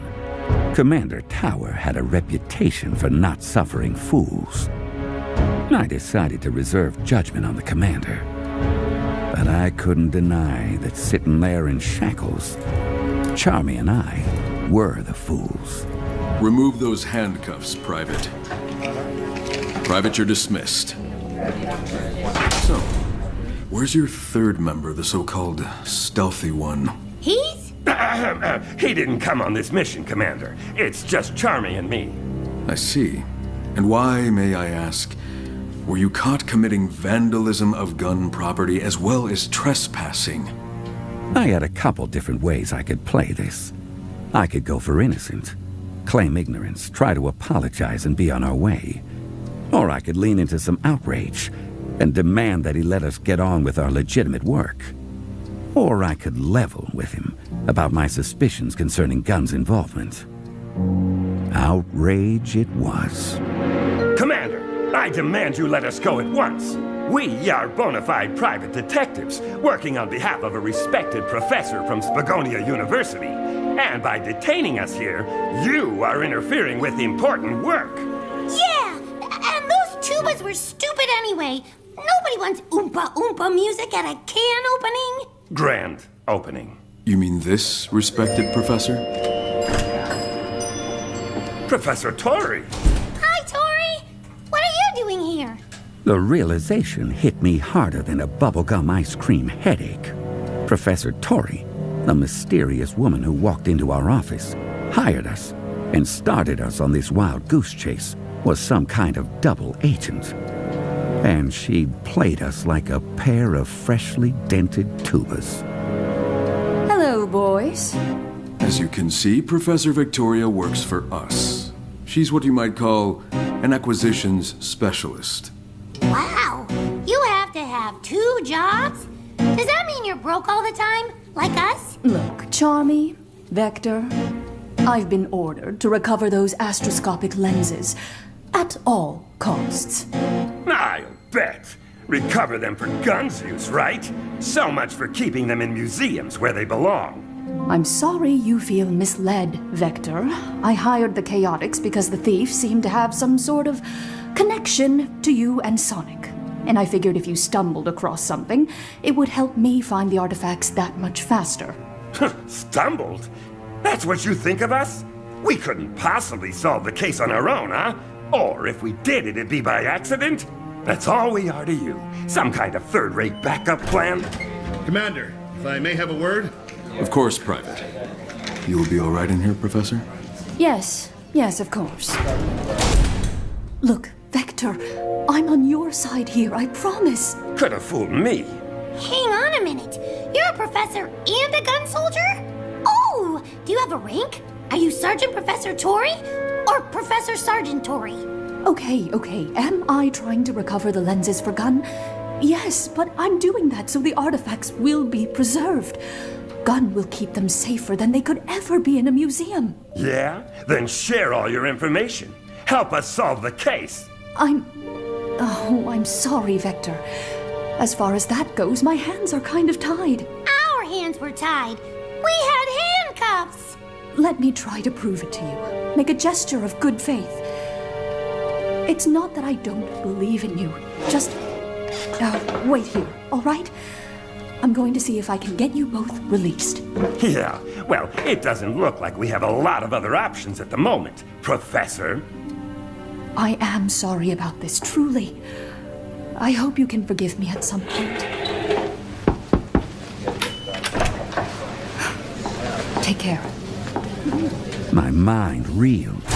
Was Tori good or bad? On our side? Or, well, if she wasn't on our side, I had no idea whose side she was really on. And I hated not being able to trust my own instincts. So she is a professor? I suppose so.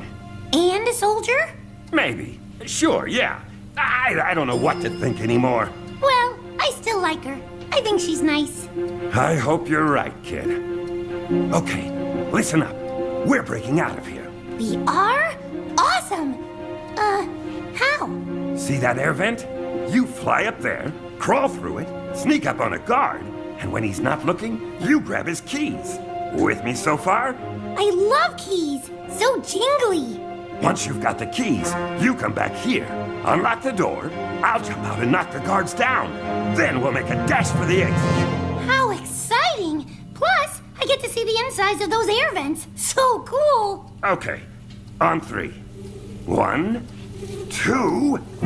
Our plans fell apart like a house of playing cards as the commander came in the door blustering like a gust of wind, and we got lost in the shuffle. All right, you two. At Professor Victoria's urging, and against my better judgment, I'm releasing you. Does this mean no air vents? But I'm giving you a warning. And that warning is this. If you are ever caught in a gun facility without clearance again, you won't see the light of day for quite some time.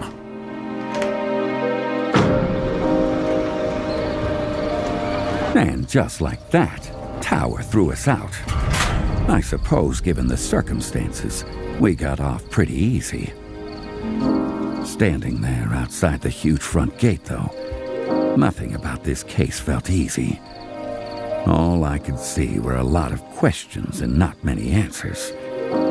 What did Gunn really know about the astroscopic lenses? Why did they want them? Whose side was Tori on anyway? Lucky for us, Espio's part of the mission turned out better than ours. Espio! Where have you been? Did you get thrown in the slammer like Vector and me? No, but I did get my ego trampled all over. Again. Let's head back to the Chaotix copter. You can fill us in on the way. Chaotix. It didn't take long to swap information with Espio. His spirits were lower than a cockroach's belly in a Station Square gutter, despite coming away with a solid lead. So anyway, Rouge knew I was there. The whole time. So I missed her again? Oh man, I never get to see her. She's not avoiding me, is she? Why bother turning invisible? For that matter, why bother even trying to be like a ninja? And, oh yeah, she gave me this file. Apparently there's something called Red Spectre she thinks we should be looking into. I only glanced at the first page. Seems to be an incident report of some kind. It's pretty heavily redacted, though. Red Spectre? Is it supposed to be self-referential or something? Rouge is another word for red, isn't it? Coming from her? Who can say? Look at it this way, SBO. You wanted to be challenged, right? So this is your challenge. Yes, challenged. Not humiliated. I do not think I have ever had a case go this badly before. Aw, come on now. Look on the bright side. At least you didn't get caught and thrown in a cell. There is no bright side, Vector.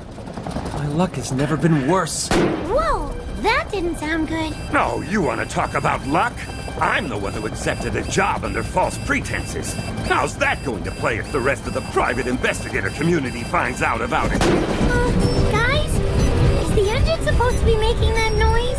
Vector, I hardly think you can compare taking on a dodgy client with suffering abject failure. I can and I will, because right now I am an abject failure.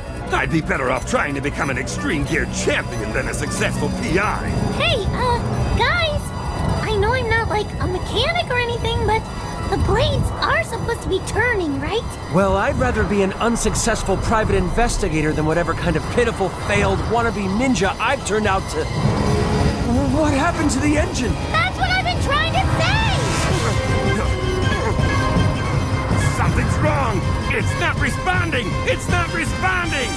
Looking back on it now, with the Chaotix copter plummeting out of the sky toward our certain deaths, I could almost laugh at the philosophical lesson of it all. No matter how low you get, there's always some place even lower. The Chaotix copter is going down! Crash positions, everybody!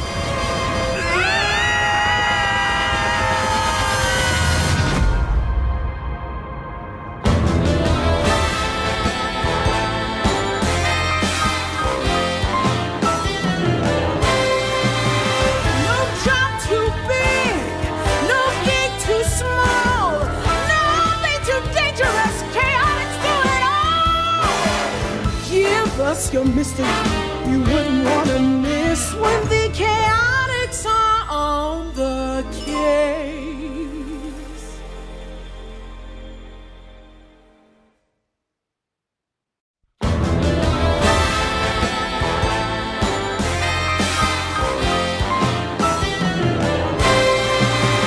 No job too big, no gig too small, nothing too dangerous. Give us your mystery you wouldn't want to miss when the Chaotix are on the case.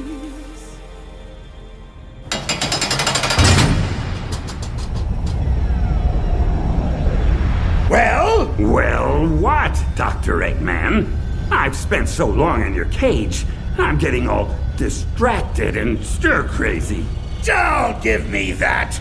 You were retelling your meandering whodunit just fine until you got to the part where you and your cohorts were falling from the sky in a ramshackle helicopter. How did you, SBO, and Charmy survive?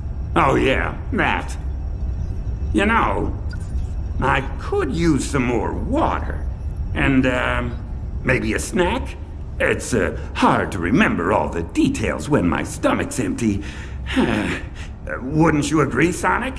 Yeah. You know what would lend itself to great storytelling? A nice charcuterie board. Think you could put one of those together for us, Doc? I'm warning you. Continue your tale, or else. I don't know. Seems like you and Sonic are what they call a captive audience. You're the one who got me sucked into this stupid story, detective! And if you don't keep going with it, I'll make sure your story comes to an abrupt end. Okay, fine. So, there we were. The entire Chaotix Detective Agency, plummeting out of the sky in the malfunctioning Chaotix copter. The whole thing sounded sort of like...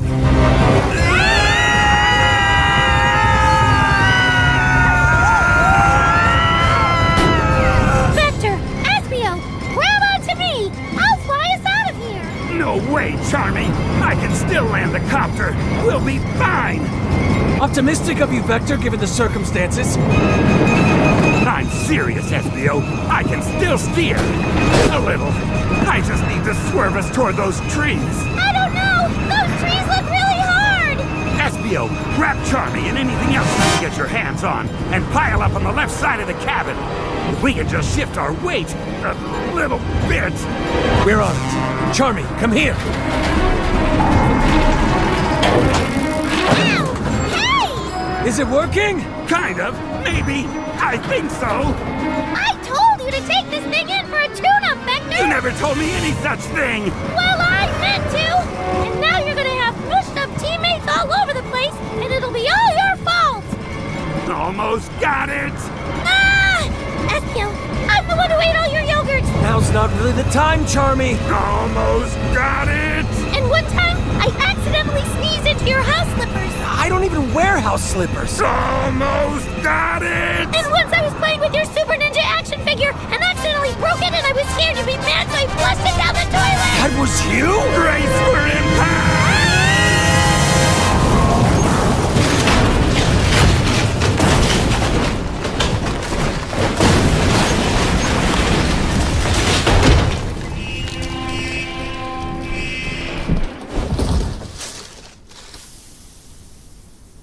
Until the copter stopped moving, I was convinced we'd all bought a one-way ticket to the big sleep. As I slowly, painfully, made sure all my body parts were still attached, though, one thing got very clear. The Chaotix copter might not have been great at flying, but it was top-notch at crashing. Charmy, Espio, you two okay? Oh, wow. Ow. I think I bent my wing. But yeah. Hey, let's not ever do that again, huh, Vector? Good plan. Espio, you with us? Yeah, I'm all right. I landed on my horn. Is that a good thing or a bad thing? I'll tell you in the morning. Okay. Let's see if we can get out of here.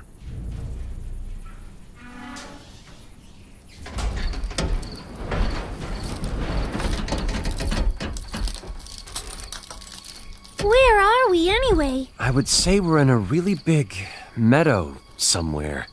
I don't know. Vector? Espio's guess was as good as mine. I'd lost track of our exact flight plan in the crash, and my head was spinning like a weather vane in a tornado. The boys were counting on me, though, so I kept the contents of my stomach in place as best I could, and tried to sound like I knew what I was doing. I'm not sure either. But look, there, on the horizon. Lights, which means civilization. So we head that way. Without knowing who or what those lights belong to? I would say I could just fly over there and check them out, except, bent wing.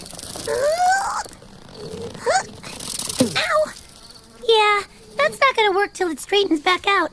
I'll just have to walk for now. Or one of you could carry me. Are your legs broken, oh flusher of rare collectible action figures? You remember that, huh? I was kinda hoping the crash might make you forget. Not a chance. I'll walk. Yes, you will. Hey, can we not jump all over each other? You two might not have noticed, but we're in a little bit of a pickle here. Oh, really, Vector? You think we might not have noticed falling out of the sky? Did you hit your head in the crash, boss? No, I didn't hit my head in the crash. Well, okay, yes. Yes, I actually hit it really hard. But that's not the point. The point is we need to be working together so we can figure out how to get the copter over to wherever those lights might be. Get the copter? What are you even talking about? Yeah, the copter's kind of, dead.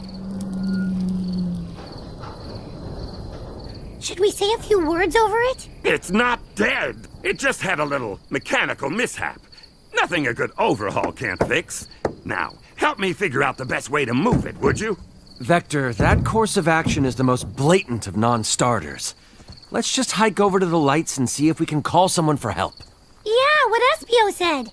Now look here. This stupid helicopter represents years' worth of scrimping and saving.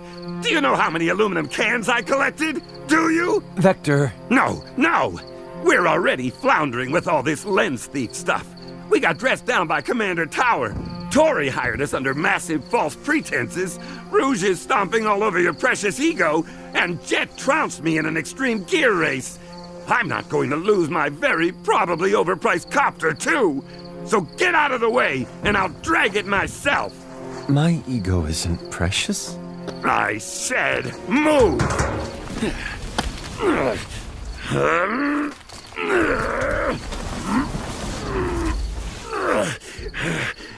See? It's moving. I've got this. No problem. Should we maybe try to help? You heard the man. He can do it all by himself. Well, okay, but... What? Is it just me? Or do you see that shiny thing way out there on the other side of the meadow, too? What's that now? Shiny what? Uh-oh. Charmy's right, Vector. Look! There was something out there, all right. But with all the sweat and dust in my eyes, it was like wearing foggy goggles in a muddy river. Whatever it was glinting in the moonlight and heading straight for us. We should run! Maybe it won't catch us! No, we should hide and wait for it in ambush. We don't even know what it is. What if it's friendly? Yeah, but what if it's not? What if it's the thief, and he's going to look like us again and get us all confused, and we end up zapping each other? I'm the Charmy with the bent wing, guys. Remember that. If it is the thief, they could just imitate your bent wing, too. Oh, no! Wait a minute. I recognize that glint. It's... Greetings, Chaotix. General! That relief in Charmy's voice mirrored the feeling in both Espio's and my heart. General was a cool, sleek, super high-tech black and gold and gray robot. He hadn't always been a friend. In fact, he used to be one of Eggman's top-of-the-line combat bots. Until Tails gave him a personality upgrade. But these days, he was committed to protecting a certain mother and daughter we also knew pretty well. General, I've got to say, buddy, you are a sight for sore, bruised, banged-up eyes tonight. Analysis. Multiple contusions detected. Interrogative. Why did you crash your helicopter into the ground? Lack of maintenance. Hey! It wasn't intentional. So, since you're here, does that mean those lights on the horizon belong to, Vanilla and Cream's house. Affirmative. Are you serious? We get to see you and them in one night? This is awesome! General, do you think you can help us get our helicopter over to their place? And then maybe see if we could get patched up? Analyzing request. Conclusion. Reasonable.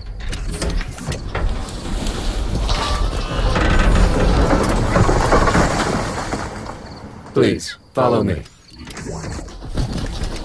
Wow! He just picked up the whole copter! He's way stronger than you, Vector. I'm gonna overlook that bit of obvious commentary and suggest we head after him. Also, sorry I snapped at you guys. I can't stay mad at you, boss. The evening does seem to be looking up. Let's follow that copter-carrying robot. He makes it look so easy, huh, Vector?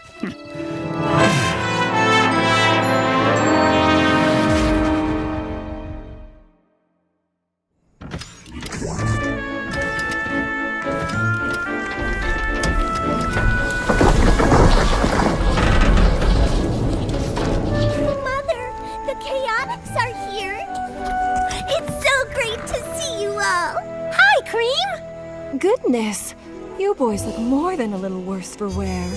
General led us to the home of Vanilla the rabbit and her daughter, Cream. Both of them old friends and allies, and obviously related too, with their cream-colored fur and brown eyes and lopped ears. Cream had taken part in her fair share of adventures with Sonic. She had a good head on her shoulders, plus those lopped ears let her fly. Vanilla wasn't a fighter, but she was a good, smart, strong, kind woman. And, if I may be so bold, more than a little good-looking, too. I found them in the meadow. What were in the meadow? Loitering. We were not loitering, General. We are a bit banged up, though. You wouldn't happen to have a first aid kit? Of course! Come inside, come inside. You can tell us what's going on while we see to those cuts and scrapes. Over the next half hour or so, we told Vanilla and Cream everything about our case, through when the Chaotix copter decided to give up the ghost. Wow, what an adventure! It sure is. Hey, wanna come along and help us with it, Cream? Mother, could I go and help Charmy and Mr. Vector and Mr. Espio? Oh, I think not, Cream. It seems to me the boys have this well in hand. And you have schoolwork. Oh, all right. How's that wing, Charmy? Thanks for patching me up, Miss Vanilla. I think I can almost fly again. All right, liftoff achieved. Hey, Cream, race you around the meadow? May I, Mother? Please? Oh, all right. Just stay within sight of the house, and don't get too overly rambunctious. Neither of you should get too riled up this close to bedtime. Yay! Let's go! Anyway, the case seems to be at a dead end. We still don't know what this Red Spectre file is that Rouge gave Espio. General, could you perhaps analyze it, please? Of course, Vanilla. Here you go. Analyzing contents. Most of it's redacted, sadly. Redacted. Affirmative. The trace elements indicate proximity to equipment originating from an identifiable source. What? You're sure? What source? Dr. Eggman. Oh no, not that Dr. Eggman again. Especially when we're not exactly at our best. I wish there was some way to poke around in his files without fighting through a gazillion billion robots. I have determined a course of action. Huh? What course of action? There is an abandoned Eggman base within a day's travel from this location. If its root systems are still active, it is possible that you could use them to access the information you seek. Seriously? That's great! Thanks, General. I think you just gave us our best lead yet. That may be true, but none of you are in any shape to tackle an Eggman base tonight, abandoned or otherwise. I insist that the three of you stay here and get some decent rest before you head off again. Well, are you sure?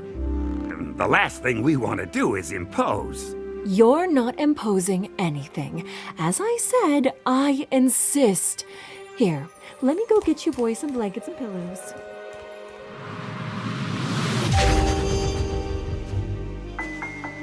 Vanilla made up places for us all to bed down. The trouble was, my mind kept racing like a hot rod at full throttle. Eventually, I wandered outside and just spent a while staring up at the stars. Each one like a single lonely window, flickering with desperate, unheard stories. I guess I hoped it would make our problem seem smaller, less daunting, easier to handle. No such luck. Vector, what are you doing out here by yourself? Like I said before, Vanilla was quite a woman. I guess you could say I'd been carrying a torch for her for quite a while. Problem was, every time I got the chance to say anything, I froze, like a puddle of water in the ice cap zone. Just trying to gather my thoughts. Any way I can help? Honestly, Vanilla, I'm feeling like a complete failure from top to bottom. Somebody's gonna end up writing a whole book about how badly I've botched this case. Come on. You're a good detective. Things can't be that bad. I wish I could agree with you. Right this second, though, I've got to wonder what business I have trying to solve any crime, much less this one. Vector, please, listen to me. You're the one who followed the trail of clues that got you here, aren't you? You're the one who got the agency hired in the first place. I mean, it was all a team effort. See? Right there. That's what I'm talking about. You're a great leader. You're the glue that holds the Chaotix together. You know Espio and Charmy would do anything for you, don't you? Vanella's words took me off guard, but what surprised me even more was when she slid an arm around my waist and snuggled up to me, her head resting on my shoulder. You have a very active imagination, Vector. I hate to agree with the rodent, but he's right. You, sir, are an unreliable narrator. I'll have you know I'm recounting these events exactly as they... kinda as they... Well, I'll tell it how I want to.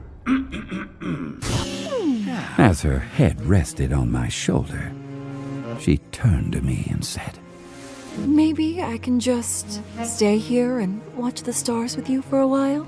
Well, of course. Yes, I'd like that.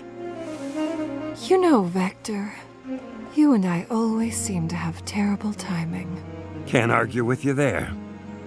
But, if you're willing, I'd like to try to improve on that. Once this case is wrapped up. That would be lovely. Then maybe we can get away, just the two of us. But for now, you need to get some sleep. Those big, strong muscles need their rest. Oh, come on! That doesn't sound like Vanilla at all. No way she said that stuff. Stop interrupting. Vanilla and I made our way back to the house, but as we went, a flash of movement from the front yard caught my eye, and I decided we'd better take a look.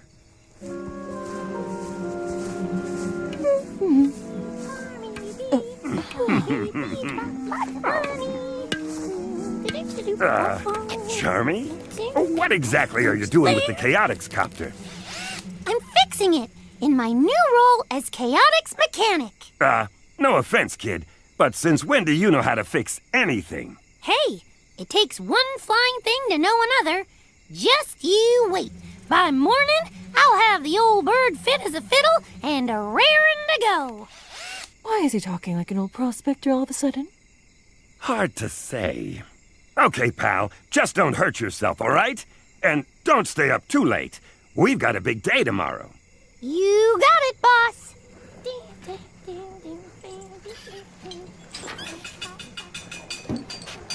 You're all right with him doing that? Well, I don't think he can make it any worse. And he needs a win. If it helps him feel better about himself, nah, I don't have any objections. You're a good man, Vector. You get a good night's rest now, okay? Of course. Sleep tight, Vanilla. To my own surprise, I managed to get a decent amount of sleep. Espio and I stumbled out of the house the next morning, rubbing our eyes and yawning, but we weren't prepared for the sight that greeted us. Ta-da! I worked on the copter all night, guys. What do you think? Charmy, I'm sure you tried your best, but... Did you just pull a bunch of wires out and draw all over the outside with crayons? Well, yeah! Isn't it great? So, your helicopter is now, a modern art installation? Okay, maybe I'm not gonna be the official Chaotix Mechanic, but doesn't it look awesome? Oh, Vanilla, I'm so sorry about this. We'll come back and get it out of your yard as soon as we can. There's no rush, Vector. Besides, look how happy he is. What do you think, guys? Cream? General? It's a huge improvement, right? I like it. It makes a statement. I'm not sure if I can find the right terminology to describe it. Hush, General. All right, it's time we get moving. General, can you give us exact coordinates for this abandoned base? Affirmative. At this point, we were well rested and bursting with the optimism that can only come with the dawn of a new day, and a robust free breakfast. And with the coordinates from General, we were ready to dive back into the investigation and solve the case once and for all. Yes. We're approaching the part where I get involved, personally. Yeah, well, no spoilers, Doc. I want to hear how everything played out in great detail. What happened when you got to the base, Vector? You know, Sonic, I'm not sure exactly what we were expecting to find, but it definitely wasn't what was there waiting for us. Okay, and? What was there waiting for you? Eggman's artificial intelligence daughter, Sage. My little girl! I'm just so proud of her. The Chaotix Detective Agency was about to face the solitary Sage Siege. Ugh, you are killing me with these titles.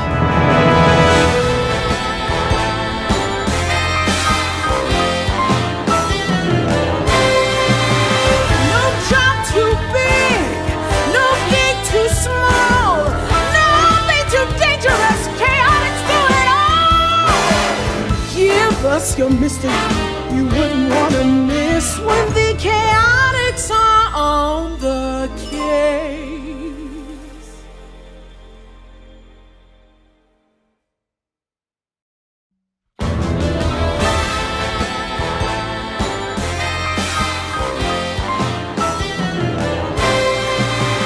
No job too big, no gig too small, nothing too dangerous, Chaotix do it all! Give us your mystery, you wouldn't want to miss when the Chaotix are on the case.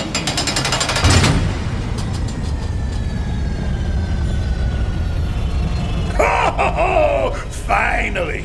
Vector, our sometimes unreliable narrator and full-time cooped-up crocodile, is about to get to the heart of the matter. Sonic, you will not believe what happens next. We're at the best part!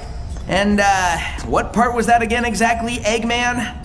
The part where Vector and Espio and Charmy meet Sage, my brilliant AI daughter. So come on, Gumshoe, let's hear it. Tell me in the rodent how brilliant my perfect little creation is.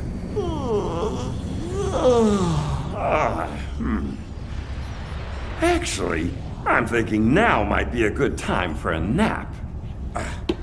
Oh, what? Look, I've been talking for a really long time, all right? It takes a lot out of a man. If you could, maybe just unlimber a little of that famous Dr. Eggman hospitality and let me get, say, 9 or 10 hours of shut-eye, I could do this story a lot more justice. It's not a bad idea, Doc. I mean, listening as hard as you've been, that mustache has got to be a little droopy by now, right? Why don't we call it for today and pick the whole thing back up in the morning? Let's not forget who's the captive and who's the captor here, you worthless little runts. I'm not little. If you think I'm gonna wait 1 second longer to hear about how my precious Sage acquitted herself, you've got worms for brains. Huh. Well, I guess you better get on with it then, Vector. But don't leave out a single detail about anything. Ooh! Whoa, Doc. No need to get so up close and personal. I am well aware, rodent, that you and the so-called detective over there have been stalling all this time. Stall? Me? I wouldn't dream of it.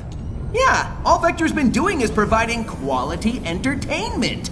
Yes, well, the fact remains that it doesn't matter. No one can breach this base. It's like a vault inside a fortress. Your efforts at buying yourselves more time are pointless. So get on with it! Fine. What's a little crippling sleep deprivation among friends?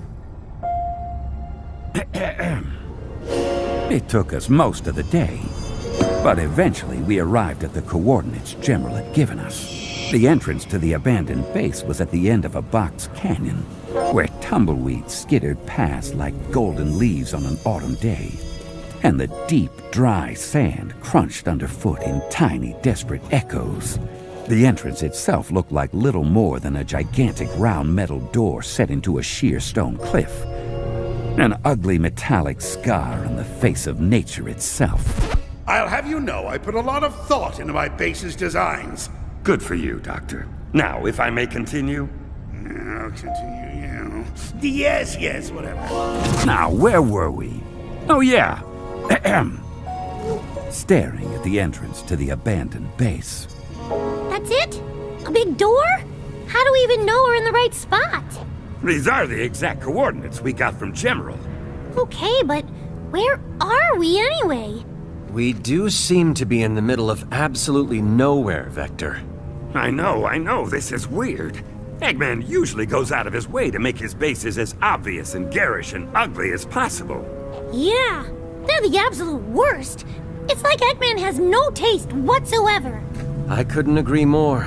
In fact, I would speculate that Eggman displays a pathological need for recognition. Big words from a discount detective. Though I will admit I'm a bit impressed that you even know words like speculate and pathological. Everybody's a critic. May I continue? You may, but watch the editorializing, Vector. Fair enough. We decided what we were looking at was some sort of stealth base. We'd never heard of any secret Eggman bases, but maybe that was the point? Anyway, we couldn't come up with a better explanation, though that didn't stop certain members of the team from trying. Hey, maybe it's not an Eggman base at all. Maybe it's a secret pirate treasure lair. I don't think General would have gotten that confused, Charmy. Come on, let's see if we can figure out how to get through that door. I think I see a control panel off to one side. Eggman does usually make his bases super obvious, though. So what does it mean that this one's tucked away in a little cranny? One you can only find if you know exactly where to look. Ooh, maybe it's a secret base for beings from another planet. Sure, Charmy. Anyway, Eggman's got to have secrets, just like anyone else. Maybe this is where he keeps his. Huh. There's only one button. Might as well give it a try. Huh. Nothing. Maybe you're right. Maybe General just had his facts wrong. Oh, I've got it! It's an overflow valve to some huge dam somewhere, and if it opens up, it'll turn this canyon into a river and wash us all away! Wow, Charmy, that was really specific, and kind of alarming now that I think about it. I watched a documentary. Wait, hang on. I hear something. Some kind of mechanism inside the door. There's something moving. Back up! Everybody, back up! We had no idea what to expect. Anything could have happened. Eggman himself could have shown up, or a horde of his robots. Maybe even a rushing river. But instead of any of that, turned out Eggman couldn't resist adding a bit of visual flair, even to a secret stealth base. As we watched, a narrow hatch opened, and a giant Eggman mustache popped out of the door. A secret stash! Wow, subtle. No one asked you, Sonic. Well, this testament to one man's vanity removes any doubt about where we are. Huh? Oh, yeah! Now I see it. If you squint your eyes just right, the mustache makes the door look like Eggman's face. And wow, it's so soft! Ew! Quit touching it! Okay, guys. Clearly, that was not the open button. Charmy, you stick with me while I try to figure out where the open button is. Or if there even is one. Espio, you go scout around and see if there's another way in. And be discreet. I'm on it. So that button is not the way to open the door. But it's still out here, in a prominent place. What could its purpose be? Maybe it's a doorbell? I hardly think Eggman would have installed a doorbell on the entrance to his secret stealth base. And even if it is, General said the base is abandoned, so it's not like somebody's going to answer it. Big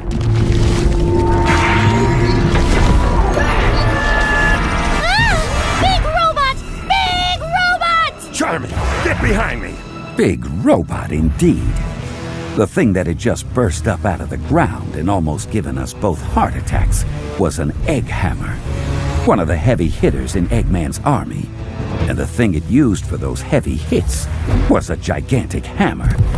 Oh, hence the name. Can't believe I just now put that together. Watch out, Charmy! It's gonna try to flatten us! Well, if that thing hits either one of us, we're pancakes! I'm gonna try and sting its head! No! Charmy, wait! Can't flatten us if you can't see us! you big metal meanie! Uh-oh! I don't think it's working, Vector! In fact, I think I made it mad! Look out! Yow! It almost nailed me! And if your stings had no effect, I don't think whacking it with my tail would do much better. Whoa! Here it comes again! You okay, kid? Yeah, but for how much longer? I know. We can't keep dancing around it forever. Charming, do you trust me? Well, yeah. Why? You got an idea? Did you ever see Sonic and Tails do one of those whirly combo attack things? You mean like when they grab hold of each other and spin around real fast? Look out! That might be our only chance here. Well, hey, what's the worst that could happen? We both get squashed into hockey pucks? Yeah, basically. What the heck? We won't know till we try. Okay, grab my hands and spin! Now, Charmy, towards the big robot guy!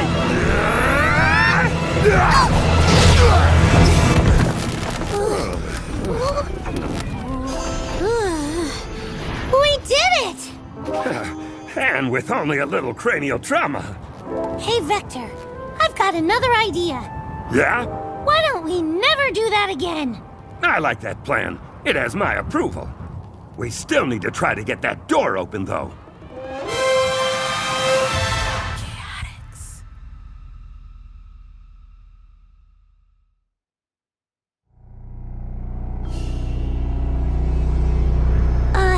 Vector? Do you hear that? Afraid so. Do you know what it is?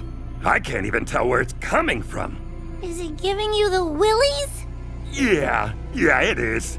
It feels like Like something's coming?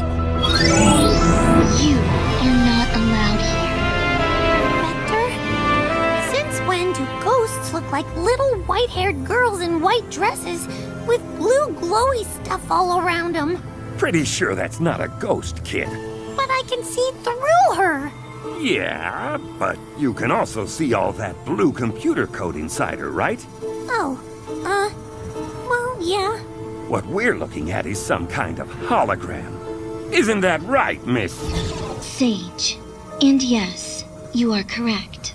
I have manifested in the form of a tangible hard light hologram made of digital energy. You two are part of the Chaotix Detective Agency. Yes, Vector the Crocodile and Charmy Bee. How'd you know? We've never met, have we? I have extensive records. Okay. Well, nice to meet you. Also, what are you? Charmy, don't be rude. No offense was given, Vector. Know, young bee, that I am Dr. Eggman's greatest creation.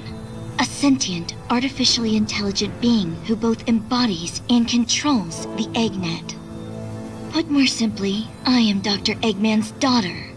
And I reiterate, you are not allowed to be here. If you'll just excuse us for a second, Sage, please. Charmy, come here. Okay, this is serious. If she's in charge of the Eggnet, she's in charge of Eggman's robots. Oh, you mean like that egg hammer? Yeah, exactly. So she's actually the one who just tried to squish us? It's looking that way. Now she's just floating there, all calm-like. What do we do? I think, unless she sends some other kind of huge robot after us, we'd better try to talk to her. Okay, but be really polite. I will. Really, really polite. I will.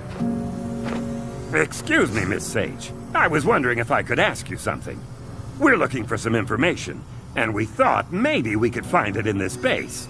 That's all you want? Just information? You are not trying to cause Eggman trouble? I promise you we're not. The problem is we only have a name. Red Spectre. Red Spectre.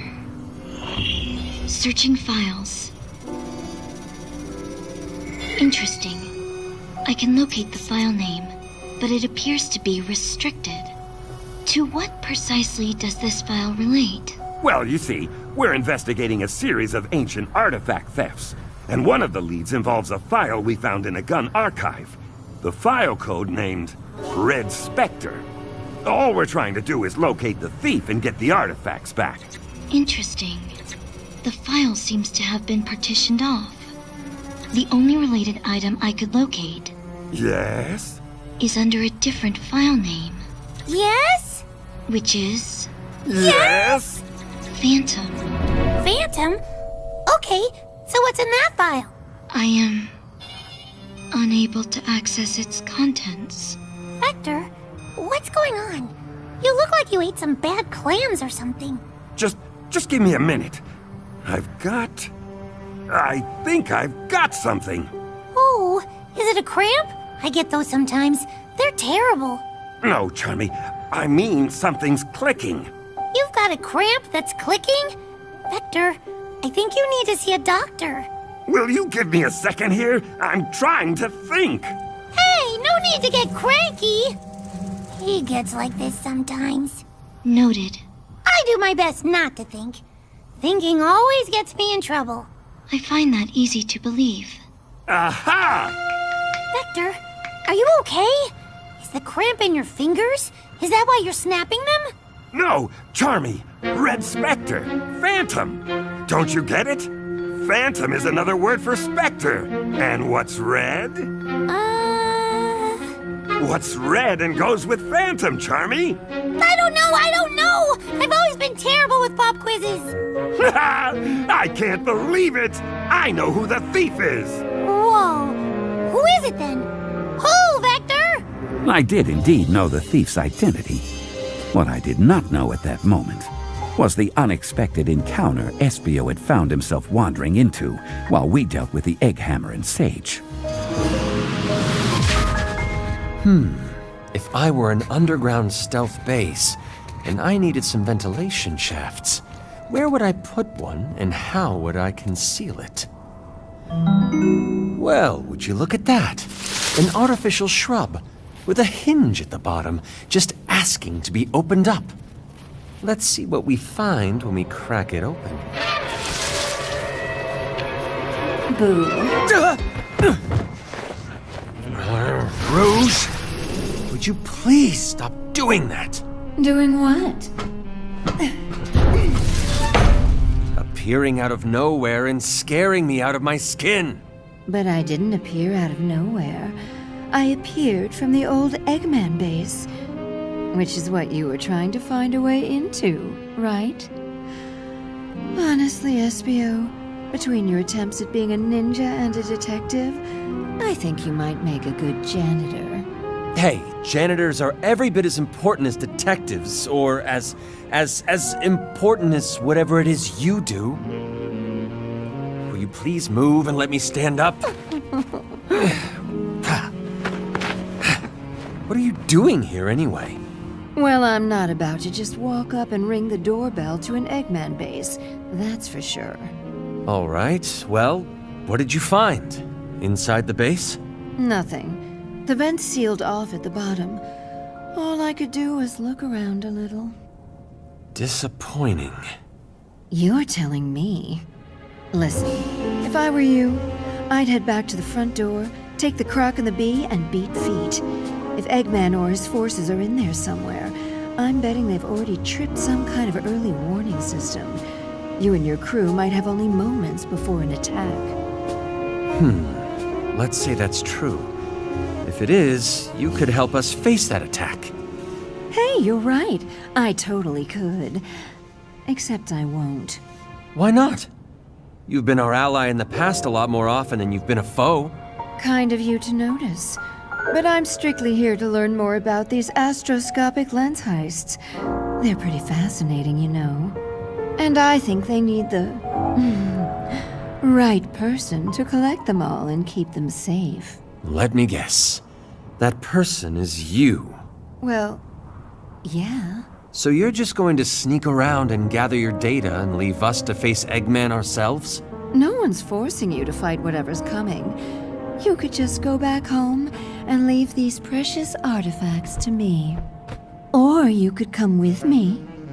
With our talents combined, there's nothing we couldn't or wouldn't do. Why do you keep suggesting I leave my teammates behind? Especially when there might be danger close at hand. I could never. Right. You could never. Oh well. It was worth another try. Hey, do you hear that? From inside the ventilation shaft. I think it's a mech on the move. Rouge, you've got to help us fight. And she's gone. Again. Really wish she'd quit doing that. Vector! Charmy! Enemy inbound! Vector! Charmy! Oh, that must be the third member of your team. Espio the Chameleon, correct? Vector, he sounds like he's freaking out. I can hear him. Vector! Espio never freaks out. Isn't he supposed to be the stealthy one? Vector! Charmy! We've got to get out of here. Who's this? Her name's Sage. She's Eggman's AI daughter. Wow, there is a lot to unpack there. But we don't have time. We're about to be attacked. Attacked? By what? From where? From inside the base. There's a mech on its way. I'd recognize those footsteps anywhere. Sage, is that true? Are we about to get wailed on again? It seems very likely, yes. Eggman is highly displeased that you have discovered his secret base. And you didn't think to tell us this? Well, if I had, then I wouldn't have been able to see that look on your face. Guys, the door's opening! Look out! It's Eggman himself! And there he was, the would-be conqueror of the world. The man who possessed even more tyrannical tendencies than mustache wax. The biggest pain in the hindquarters civilization has ever known. Hey, now that's hardly fair. All I've ever done is try to let this world benefit from my massive, nigh incalculable genius. Also watch your mouth, Gumshoe. Piloting a ferocious mech with banks of laser weapons and missiles, all trained squarely on us. Vector, what do we do? Dodge, kid! Dodge for all you're worth! As if I can't swat a measly insect out of the air. Eat laser beam! Hey, Rumble! Try picking on an adult, why don't you? Vector, what are you doing? I'll keep him busy. You grab Charmy and put as much distance between that mech and you guys as possible. But... Hey, Eggman! Come get a taste of how we treat creeps like you in Seaside City! Oh, this is too good. I've already got Sonic locked away in a cage, and now all his little do-gooder friends can join him. Espio, get Charmy and go! We'll see who's locked in a cage when I'm through with you, Eggman. Now come on. You're not afraid of a little tail bashing, are you? Ow! Oh, that really hurts. Ow, ow! Good grief, what is that thing made of? Oh! At least Espio and Charmy got away. I've been more than fair, Reptile. You've had your turn. Now allow me to take mine. Missiles away! Whoa! Whoa!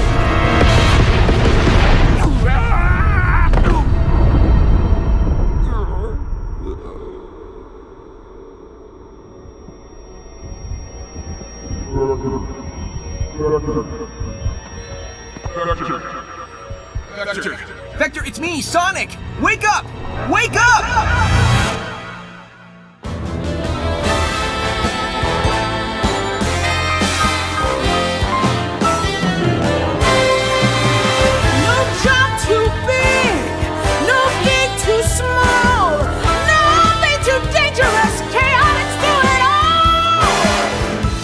Us your mystery you wouldn't want to miss when the Chaotix are on the case.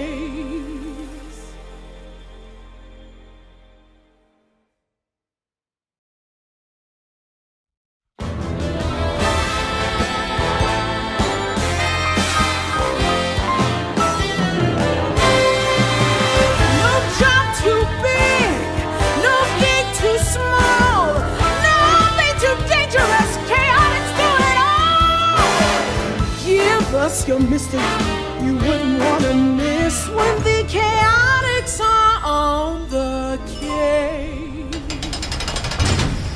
So yeah, that's when I woke up here, caged inside of a forgotten Eggman base, and with world-renowned hero Sonic the Hedgehog already locked up too. Which reminds me, I've been meaning to ask, Sonic, how'd you let Eggman get the drop on you anyway? Yes, rodent. Why don't you explain the circumstances that resulted in your incarceration? I got a call for help from Tails, or at least I thought it was Tails. He's getting pretty good at taking care of himself, so it had to be serious if he was calling me. So I came out to check and found someone who looked like him, except it wasn't him. Because next thing I know, I got zapped by one of Eggman's ray guns and woke up here. Wait, you got lured into a trap by someone masquerading as someone you know? But, Dr. Eggman, you're not the... You can't be the lens thief. Ha! Your understanding of the situation is as limited as your vocabulary. Hey, I know words. Eloquently put. No, Gumshoe, I'm not the one who's been absconding with your precious artifacts, but I do have something in common with them. And thanks to you, now I can capitalize on the situation. Because you see, I've had this the whole time! That's the last lens! You bet your tacky headphones it is, Crocodile. Now, you were, I believe, about to reveal the identity of the thief who's been making off with all the other lenses. What was that? Sage! Yes, Doctor? What was that disturbance I just heard? Something appears to have tripped the perimeter defense in Sector 3. Fine. This base is impregnable, but if your little cohorts insist on flinging themselves into it like bugs against a windshield, I suppose the least I can do is go scrape them off. Stay put, you two! That never gets old. Vector, did you know Eggman had the last lens? How could I have known he had the last lens, Sonic? Okay, well, in any case, were you serious when you said you knew who the actual thief was? Yes, come here. I don't want Sage to overhear me if I can help it. It's infinite. Infinite? No way! Espio, Charmy, I knew you'd come for us. The Chaotix Detective Agency, together again. Yeah, Espio showed us how to sneak in. Plus, we brought Tangle and Whisper and Tails, too. The stealthy part would have been a lot more difficult without Tails providing a distraction. Those improvised explosions were impressive. Aw, thanks, Whisper. But how?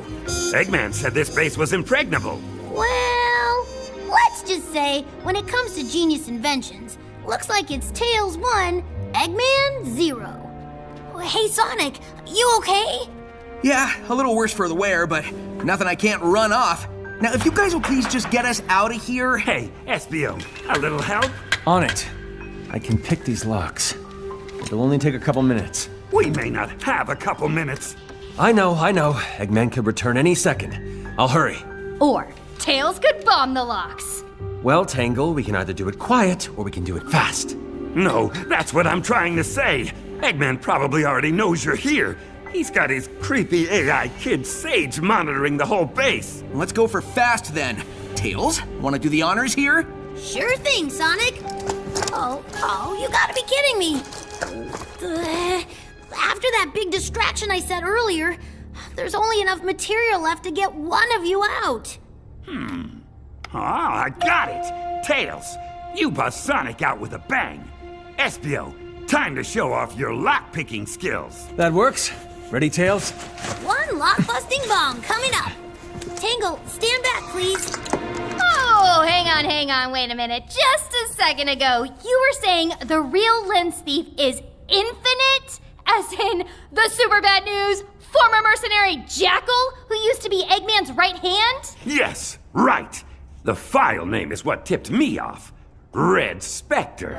Sonic, what's another name for Spectre? I know, Phantom, you said that. But how's... Oh, Ruby Red, Red Spectre, the Phantom Ruby! Exactly. When Infinite had the Phantom Ruby, he used it to create all sorts of fake versions of stuff. Something like the astroscopic lenses would be right up his alley. Because it seems like they do sort of the same thing. And Eggman just confirmed it. One lens let him pretend to be Tails so he could capture Sonic. Hey, okay, no need to rehash irrelevant details. Anyway, if Infinite found another lens out in the wild somewhere... That's how he's pretending to be other people, while he's stealing the rest of them. Okay, but what happens if Infinite gets all the lenses? Would that make him as powerful as he was when he had the Phantom Ruby? No! That power shall be mine! Eggman! Since when did you start just appearing from out of nowhere? Since I gained possession of this splendid lens artifact, Detective! And now that you've supplied the last piece of the puzzle, namely Infinite, I'll have no trouble commanding my former subordinate to hand over the rest of the lenses! Fire in the hole!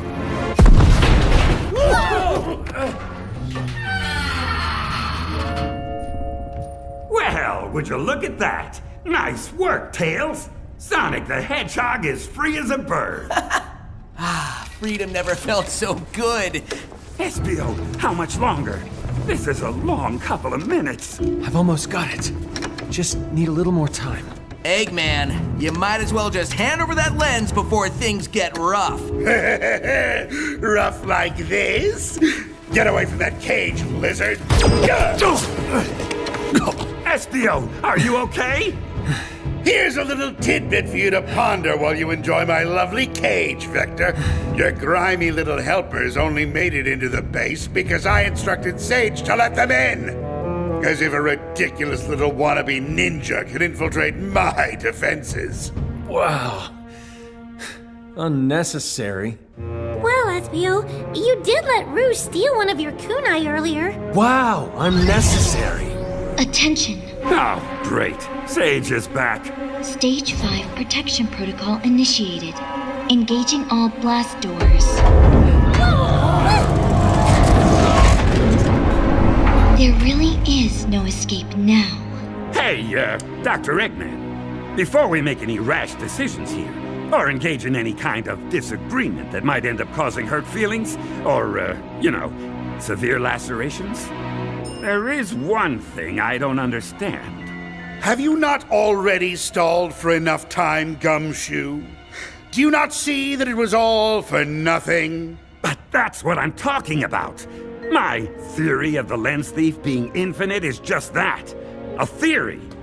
The last time we saw him, he had, kind of died in battle, remember? As I recall, no body was ever recovered. And given my former lieutenant's resourcefulness, tenacity, and truly astonishing ability to hold a grudge, you'll have to consider me not at all surprised if he turns up very much alive. Doctor, this Infinite, according to my files, he was a black-furred jackal with white dreadlocks, in possession of a metallic mask decorated with a black lightning bolt over his right eye. Is that accurate? Yes, Sage. Why do you ask? Because he just appeared directly above our current location. Take cover! The ceiling's coming down! No! My impeccable base! Looking pretty pregnable from here, Doc. There's debris dropping everywhere! Get to the walls and take cover! The walls, people! The only good thing about still being locked up in a cage is that I'm protected from the hailstorm of concrete raining down from above. And what's a hard-boiled detective to do in a situation like this? Well, they say it's never really over until the Eggman sings. Or something like that. And I don't hear any singing. So that means it's go time. Except I'm not going anywhere. But I can use my voice to help out my friends. Hey, Tangle! Grab Tails, quick! Tails, watch out! Oh, thanks, Tangle. You pulled me out from under that boulder just in time. Guess your one tail is faster than my two, huh? Oh, don't thank me yet. Feels like the whole base is destabilizing. Whisper! Put that variable wisp on to good use! I'll take out as many of the smaller rocks as I can. Espio! Where's Johnny? We're over here, Vector. I've got him. Espio grabbed me and did a ninja flip. It was awesome! Whoa! There's no more ceiling! Sonic? What is that? You mean that jet black glow in the sky? Yeah, the one that's getting closer and making me want to jam some of these rocks into my ear holes. Oh, I think we can guess.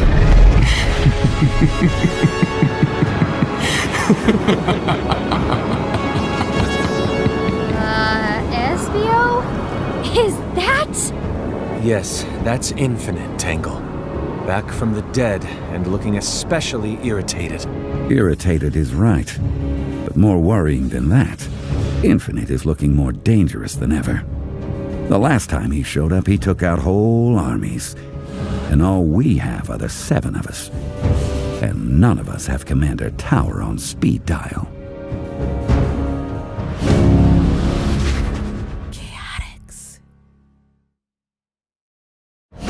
Infinite, my most trusted and accomplished lieutenant. Dr. Eggman. I'm given to understand that you've done me the favor of collecting the rest of the astroscopic lenses.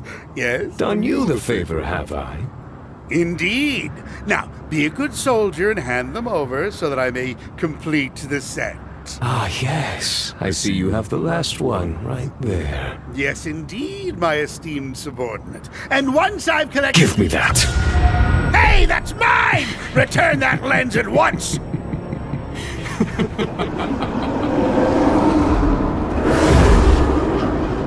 And there he goes. Right back up the way he came. It's probably too much to ask that Infinite could just take off and, leave us alone now. Way too much to ask, yeah. I can't believe it! Betrayed by one of my most loyal soldiers! And it's all because of you, Vector. Huh? Me? How is any of this my fault? The Chaotix were just minding our own business when this whole lens heist thing fell into our laps. Whether that's true or not, I'm still going to take it out of your hide. Do you realize how much power could have been mine if I'd gotten the whole set of lenses? No, no one does. Because we don't know what they do. Doctor? All of you! Every last one of you has been nothing but a royal thorn in my backside since I had the displeasure of making your acquaintance. I'm going to bring the rest of this ruined, useless base down on your heads! Doctor. Oh yeah? You and what army? The one we've been slamming into bits and pieces on the regular? Forget the army. I'll drive you all like tent pegs and I'll do it myself! Doctor! What, Sage? What do you want? Long-range telemetry has detected a floating platform concealed inside a cloud, suspended approximately 2,000 meters overhead. Yes, and? It appears to consist of a control deck affixed to a vertical scaffold. Please, get to the point. In which there seems to be the entire set of astroscopic lenses stacked like magnifiers in a giant telescope. Oh, wow! Let me guess. You're focusing a beam of power directly onto Infinite. That would be correct, Miles per hour. The platform tracks his movements on the ground below. And I'm betting as long as all the lenses are focused on him, he'll be constantly connected to whatever power they give him. Hey, I'm awesome at breaking stuff. I could fly up there and try to break the thing. That might not be a bad idea. Charmy and I can both fly and... Forget it! Not till we know more about what we're dealing with. Watch out. He's coming back. I could obliterate all of you in a heartbeat, but that would limit your suffering. A speech? Talk about suffering. Therefore, I will explain to those who do not know me exactly why you are about to meet your death. Whoa! There's like 6 Infinites! They're all over the place! How's he doing that? It's the lenses. Instead of making duplicates of us, he's made duplicates of himself. Once, long ago, I was a mercenary commander. Along with my Jackal squad, I accomplished greatness. Until I realized that I saw no value in the world. Everywhere I looked, I beheld nothing but worthless people, bent on achieving meaningless goals for petty, shallow reasons. Tangle, use your tail! There's an Infinite right next to you! Whoa! My tail went right through that one! They're illusions! The real Infinite's gotta be here! Get him! Take them all down! Charlie, sting attack! Sonic, homing attack that one! Espio, try your kunai! Fire away with her! My contempt for the world turned to hatred. There was nothing left to salvage anymore. I wanted to see it all destroyed. Dr. Eggman gave me that chance. Well, now I think that's overstating things a bit. The real Infinite's gotta be here somewhere! I've got his heat signature, but he's moving too fast to target. Eggman gifted me the power of the Phantom Ruby, and I became transcendent. No longer a simple mercenary. I grew into something more, something far greater. Keep going, everybody! We've gotta bring him down before things get worse! Tangle, look out!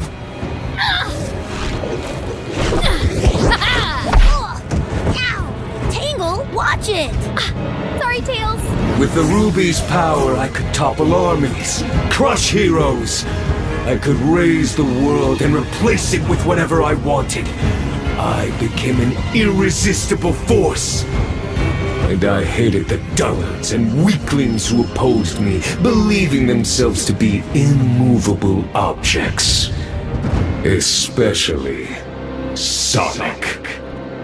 Everybody, get shoulder to shoulder, so you don't hit anyone accidentally! Except maybe Eggman. Hey! Time after time, Sonic threw himself in the way of my plans like a massive wrench in the gears. Why did he have to challenge my strength and the power I was entitled to? Because of those arrogant fools and the worthless cronies who aided them. And Dr. Eggman taking back my power, I lost the day. And only escaped thanks to a final bit of deception. He sure is talking an awful lot, Espio. That he is. And I'm getting more and more nervous with every word. Yeah, it's like Infinite's waiting for something. Aimlessly I wandered the land, unknown, anonymous, stripped of the Ruby's power, and of my rightful place as the world's destroyer. A pitiful thing I had become, exiled, disgraced. Until one day I received a gift. A benefactor led me to a rare and invaluable artifact.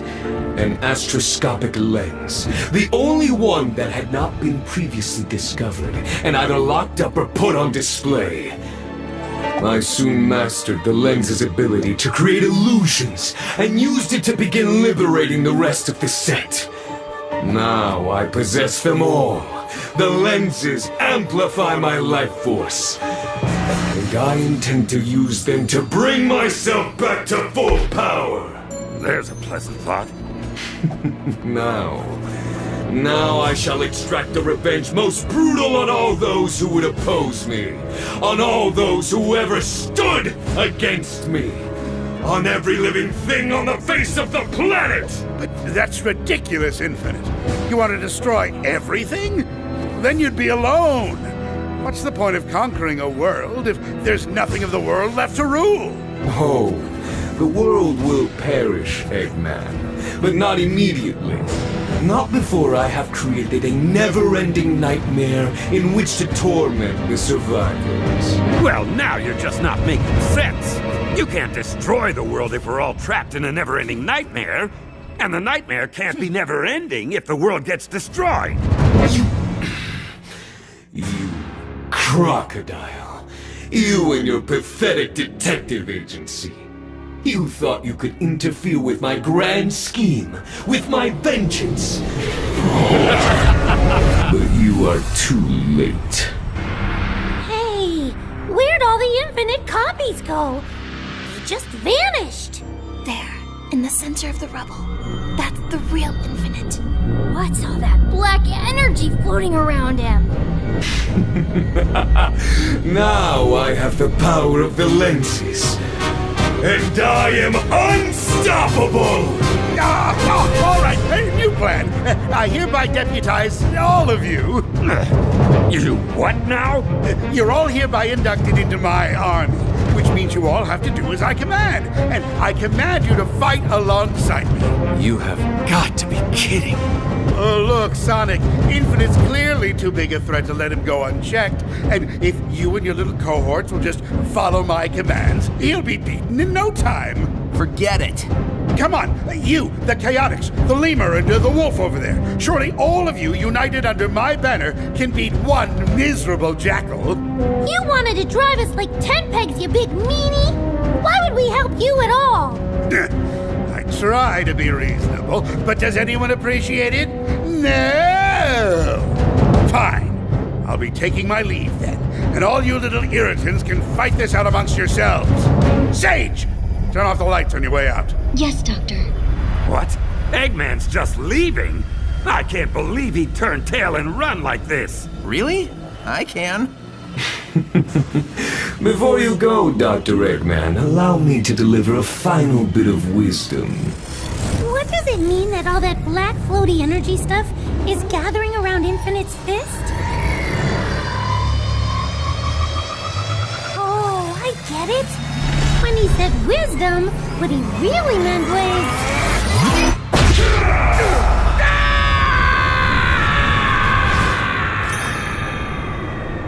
Infinite powered up and took out Eggman.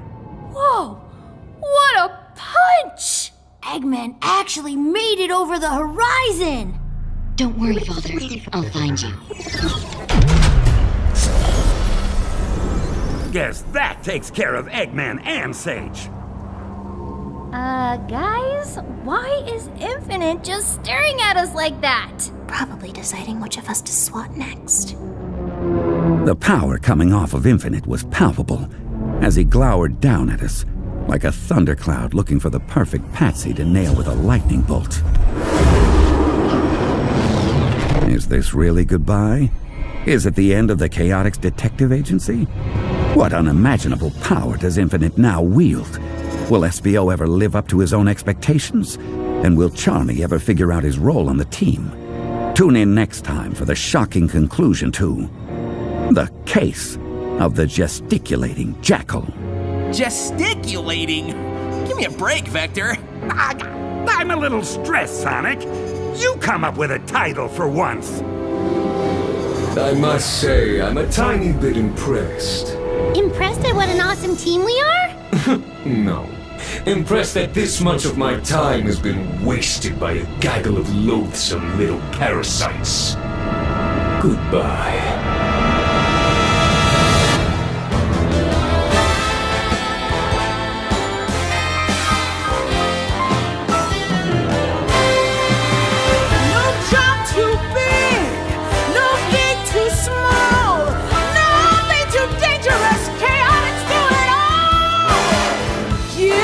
Your mystery you wouldn't want to miss when the Chaotix are on the case.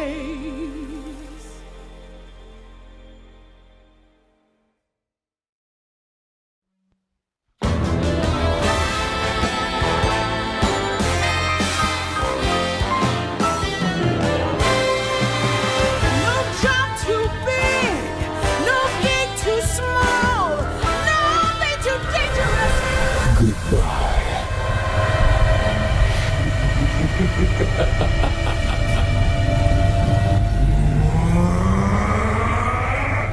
And I am unstoppable!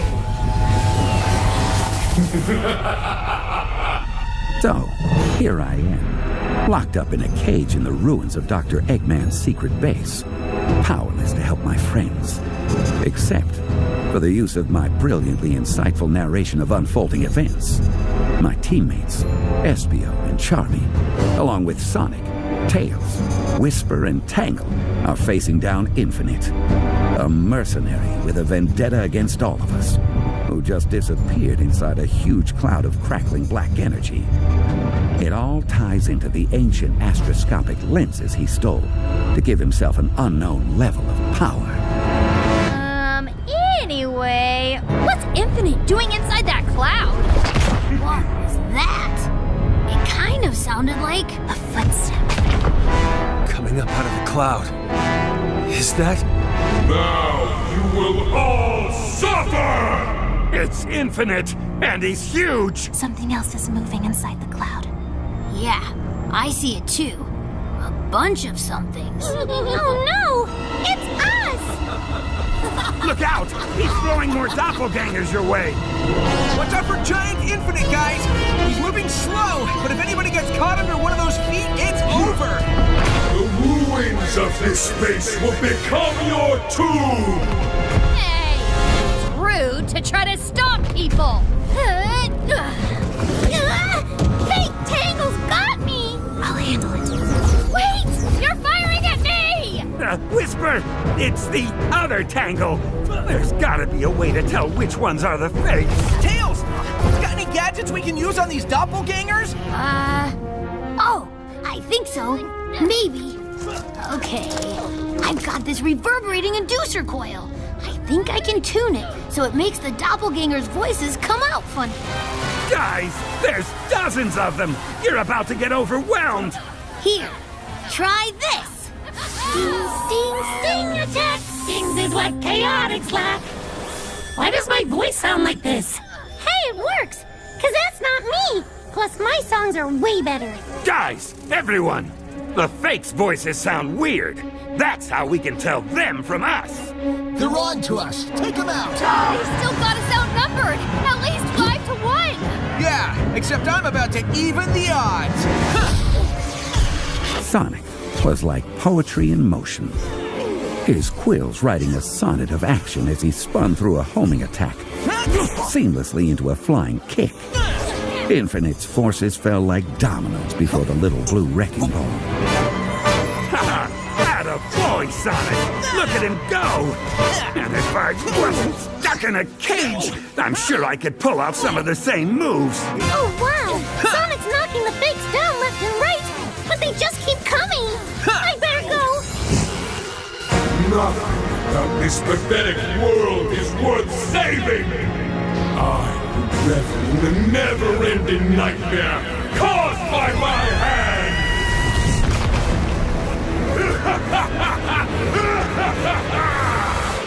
Whisper, if you see me, shoot me. What? I'm going to stay invisible. If you see me, it's not really me. Sonic, on your right!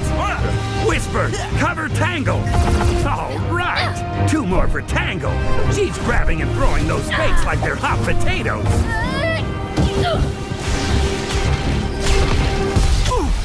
Sonic, you knocked me visible again! He sure did.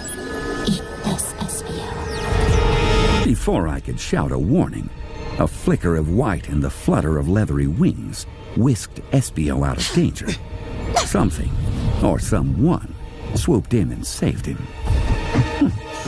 Feels like I'm having deja vu from Spiral Hill. What the? Quit squirming, Espio. You'll make me drop you. Rouge! You saved me? Hey, wait. How do I know you're the real Rouge and not a duplicate? Aside from getting you out of harm's way, does my voice sound unusual to you? Well, no. Okay. When did you get here? Just in time for saving your hide to start becoming a habit, I'd say. And you're welcome. Now stay out of the line of fire, would ya? Wait! Where are you going? Your civilization shall cease to exist! All anyone will know is pain! Hey, Tails! Where's Charmy? I haven't seen him! Charmy! Espio, is that you? Can you make it over here to me so that we can talk? All this tactical narration is getting to me. On my way. Vector, what is it? Have you seen Charmy? I've seen one of the fake ones.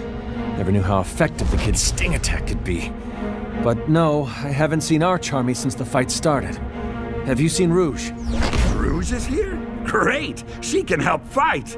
Look out! Infinite stop incoming!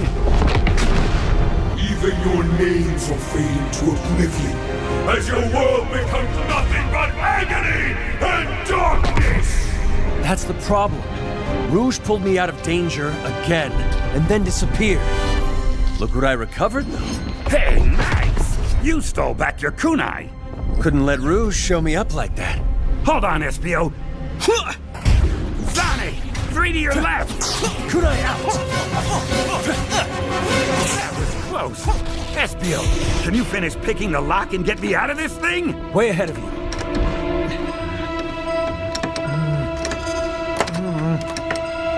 More tumbler and... Yes! You're out. Finally! That cage was getting cramped. Too bad everything else has gone pear-shaped. We need to get up to that platform. The lenses are too powerful to let Infinite keep them. They're too powerful to let anyone keep them, come to think of it. Agreed. Look out! Here comes another stump! I'll crush you like the loathsome pest you are! But how do we get to the platform?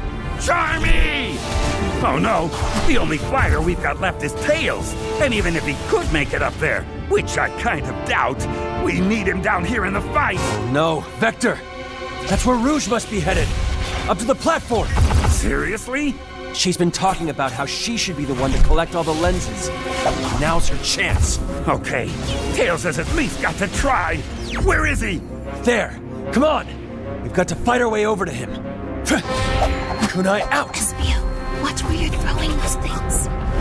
Sorry! Don't be sorry. Just hold still. Espio, look out! Hey, Whisper, watch it! I just barely dodged that. I told you to hold still. Ow!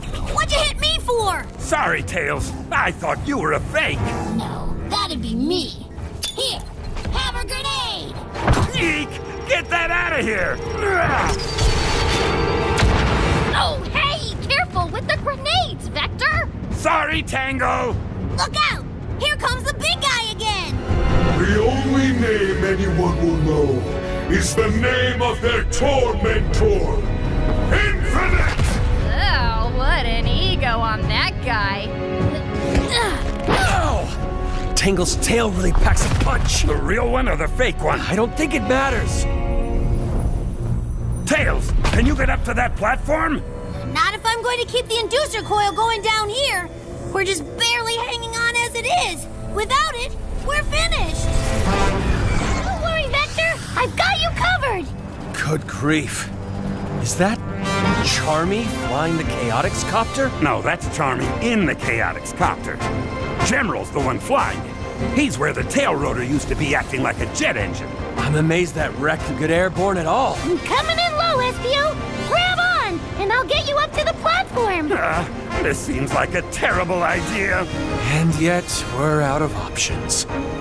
Give me a boost? Well, I don't have any better ideas. So, yeah, make yourself small. Consider me throwable. One chameleon fastball incoming! That's it, Espio. Now grab on. Nice grip.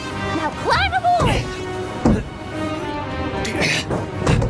Okay, I'm in. Hey, how'd you get back to Floral Forest so fast? General was on his way here to help and saw me coming, so he flew me back to Vanilla and Cream's house. He's really fast. Now let's pour on the speed. There, up ahead. It's Rouge. I was right. She's flying straight for that cloud. Wow, look at those wings beat. They're no match for the Chaotix copter, are they? I guess not. Here she comes. Hi, Rouge! And there she goes. Bye, Rouge! Wow, that was some dirty look she gave us. Got to get into that cloud and scope out what we're dealing with. Can you take us in and circle the platform? You got it. Entering cloud in 3, 2, 1. Okay, I see something up ahead. Wow, Sage was right. Look at that platform just floating there. Okay, there's the big scaffold with the lenses stacked up in a column. Looks like they're locked in tight. And there's a deck where someone can stand. I'm guessing that's where the control console is. So that's where I'm heading. Be careful. It's all I can do to keep the copter steady. Winds are hitting us from all different directions. So can the copter land on the platform? I don't think so. That's fine. Just get me in close enough to jump. Are you sure? Got no choice. Just be ready to catch me if something goes wrong. Ready? Steady?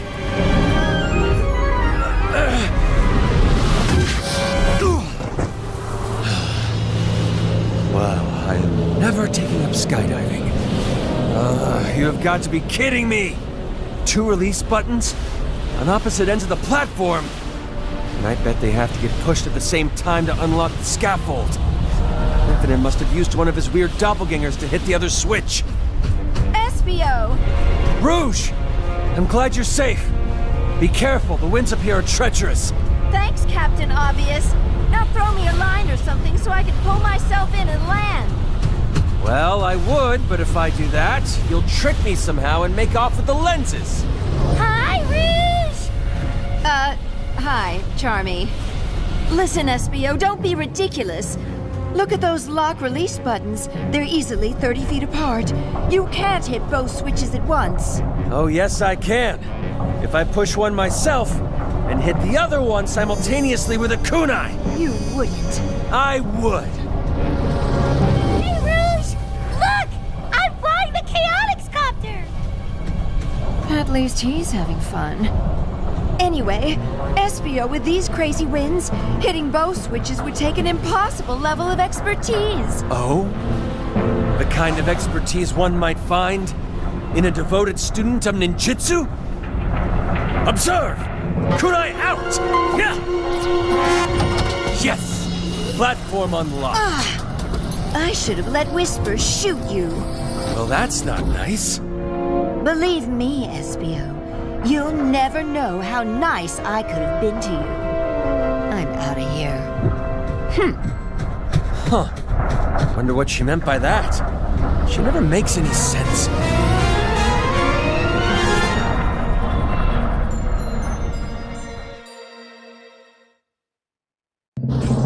Hey, where'd Rouge go? She left! Be ready to catch me when I jump! Okay. Now, let's see about getting those lenses out of there. Okay, Espio's at the edge of the platform, and oh, he's got a great big stack of lenses! Now, Charmy! Oh, you're jumping now? You're jumping now! Okay, 1 barrel roll coming up! Whee! I'm upside down! Espio, you made it! And with all the lenses! Just barely. But yes. And that thing you did, throwing the kunai? That was amazing! All in a day's work. For someone dedicated to the ways of the ninja. Whoa! What's going on? I think it's an air pocket! I can't get the copter level! We're tilting! The lenses! They're falling out! Oh no!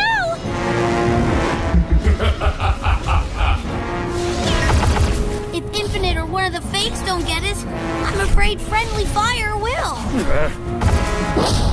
Don't give up! Not yet! Espio and Charmy are on the job! You heard the man, everybody! Keep going! We got it! What?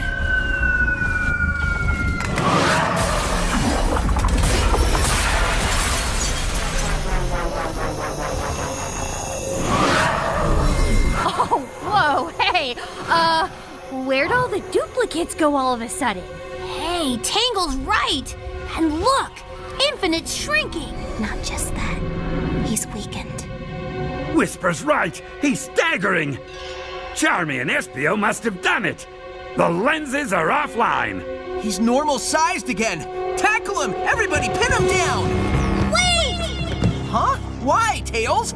He's holding something! Some kind of device! You may have distracted me with that lens stunt, but to think you've won? You've only prolonged the unavoidable. It's a bomb! Everybody, scatter! See you when you least expect it, Sonic. Looking forward to it.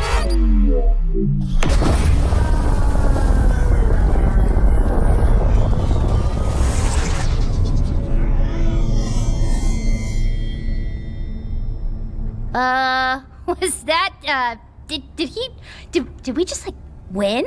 I see no trace of him, Tangle. Optical or infrared? I think... Yeah, I think he's gone. What do you think, Sonic? Did we just win?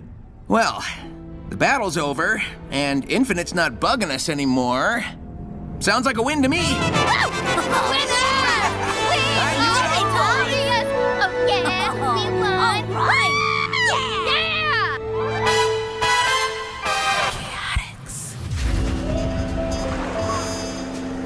Even though the battle was over, it was like a nightmare that lingers with you once you're awake. Just couldn't get it out of my head.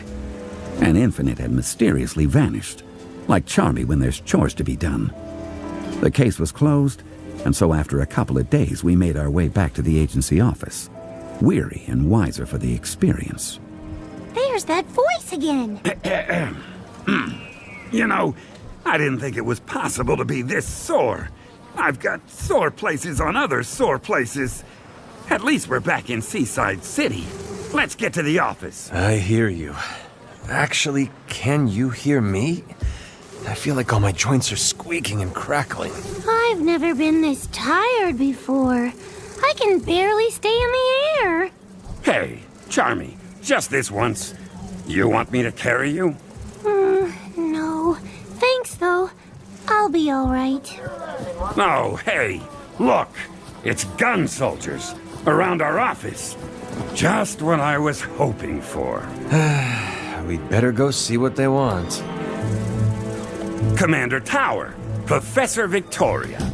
How thoughtful of you to drop by. I am not much in the mood for pleasantries, Vector. Your services were engaged to recover the astroscopic lenses, not to destroy them. Though, after talking it over with the professor here, I will admit, grudgingly and with great reluctance, that the outcome you achieved may have been for the best. I know it's not what we hoped would happen.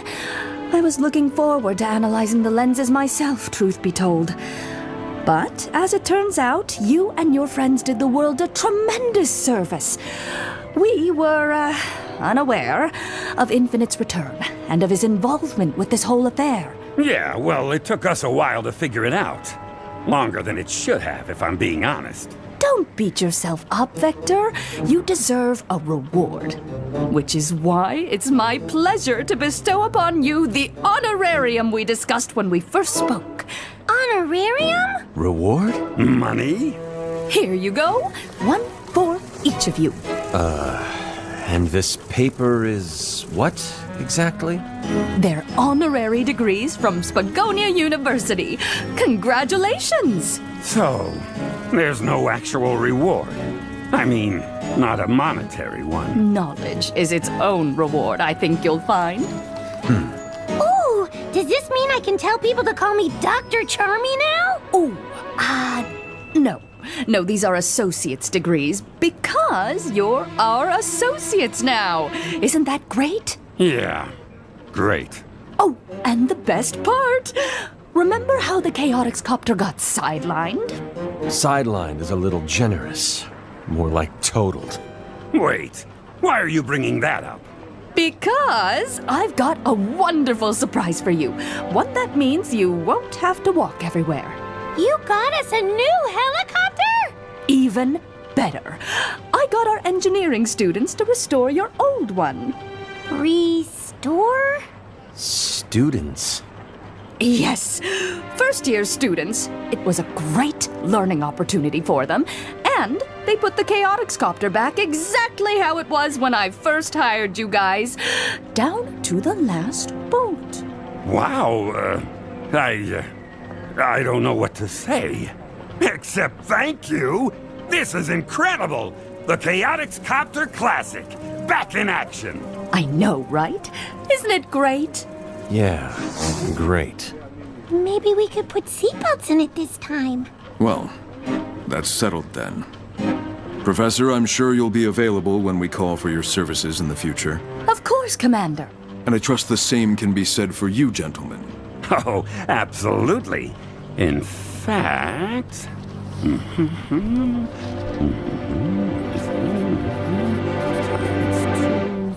Here, take this. And what is this? That's our fee schedule. Payable in cash. Daily. Oh, Vector, you're so funny. See you boys later.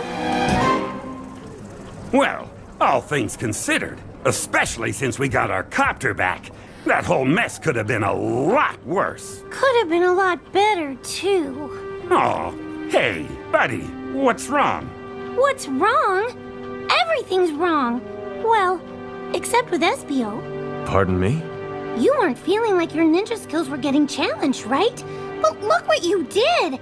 Up there on the floaty thing with the kunai? You're the reason we got the lenses at all! Hey, now, hang on. Oh, I know. It was a group effort. But what did I do to help? Nothing. All I did was prove how useless I am. Charmy. Hey, come here, pal. Just land on the desk here, would you?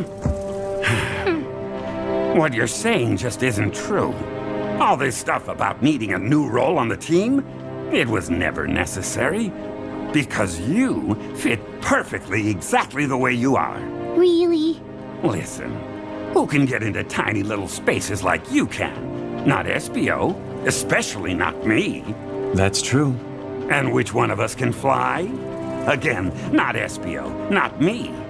How many times have your little wings pulled us out of a jam? Well, maybe. Also, who thought to go and get the old Chaotix copter while Infinite's doppelgangers were beating the stuffing out of us? You did, Charmy. That was a stroke of genius. Yeah, but I wanted to pilot the thing, because it was so much faster than I am. But I wasn't a pilot or a mechanic at all. It was General doing all the flying, not me. No, that makes no difference either. Because the copter and General wouldn't have been there at all if not for you. Oh! Huh. I guess that's true. See? The only way we were able to reach that platform and get the lenses was thanks to your quick thinking. Well, okay. Okay, yeah. I suppose maybe I fit on the team after all. Exactly. And let's not forget what you pulled off, Vector. Huh? How do you mean? Well, you're the one who figured out Infinite was the thief, remember? None of the rest of us had a clue. That was some top-notch detective work. Yeah, top notch. Aw, thanks, guys. You know what? Who cares if we're still stuck in the same office, with the same rattly ceiling fan and the same bills piling up? We infiltrated an impregnable Eggman base and saved the world from Infinite. I say we should be proud of ourselves, because we are certified hard-boiled detectives. Yeah, hard-boiled, like eggs. Chaotix Detective Agency. Yes. Yes, that's right. It's a new case. We'll take it.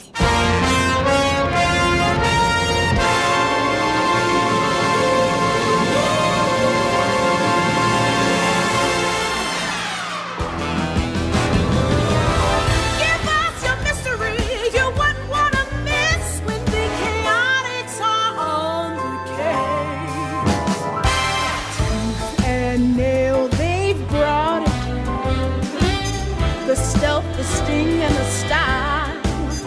Let SPO surprise you while charm is driving you wild.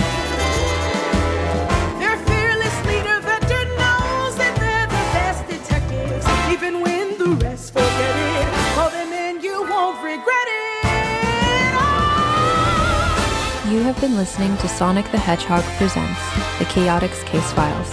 Produced by Sega. Post-production and distribution by Realm. Written by Dan Jolly. Directed by Ian Jones-Cordy. Executive producers for Sega, Takashi Izuka and Ryan Hanlon. Producer for Sega, Chris Hernandez. Executive producers for Realm, Molly Barton and Fred Greenhalgh. Starring in order of appearance. Keith Silverstein as Vector the Crocodile. Matthew Mercer as Espio the Chameleon and Mr. Kitsch. Colleen O'Shaughnessy as Charmy Bee and Miles Tails Prower. Roger Craig Smith as Sonic the Hedgehog and Commander Tower. Mike Pollock as Dr. Eggman.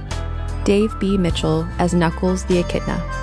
Crystal Lee as Professor Tori, Kate Higgins as Mrs. Knackerworth and Wave the Swallow, Michael Yurchak as Jet the Hawk, Fred Tatasciore as Storm the Albatross, Ashlyn Madden as Tangle the Lemur, Aniris Quinones as Whisper the Wolf, Karen Strassman as Rouge the Bat, Alejandro Saab as Gemerald and Infinite, Michelle Ruff as Cream the Rabbit, Jenny Yokobori as Vanilla the Rabbit, Ryan Bartley as Sage, with additional voices by Roger Craig Smith, Mike Pollock, Colleen O'Shaughnessy, Dave B. Mitchell, Crystal Lee, and Fred Tatasciore. Theme song by Rebecca Sugar, Charlie Rosen, and Sega. Original score by Charlie Rosen with themes from Sega. Lead sound design and mixing by Daniel Brunel. Additional sound design by Chad Shenai, with support from June Senoway, Tomoya Otani, and the Sega Sound team. Sonic Series voiceover direction by Jack Fletcher. Voiceover production by Hannah Motegi and Hiroya Watanabe. Special thanks to Evan Stanley, Allison Kirion, Ian Flynn, Katie Krzyzanowski, Justin Thorman, Michael Cisneros, Jasmine Hernandez, Tyson Hess, Yuka Kobayashi, Tetsu Katano, Kazuyuki Hoshino, Eiichiro Toyota, Yui Karasuno, Sonic Team, Sega of America, and the entire Transmedia West team. Additional production support by the Halp Network. Dialogue editing by Studiopolis. Recorded at Studiopolis in Burbank, California. This podcast was recorded under a SAG-AFTRA agreement. Copyright Sega. All rights reserved. Sega is registered in the U.S. Patent and Trademark Office. Sega and Sonic the Hedgehog are registered trademarks or trademarks of Sega Corporation.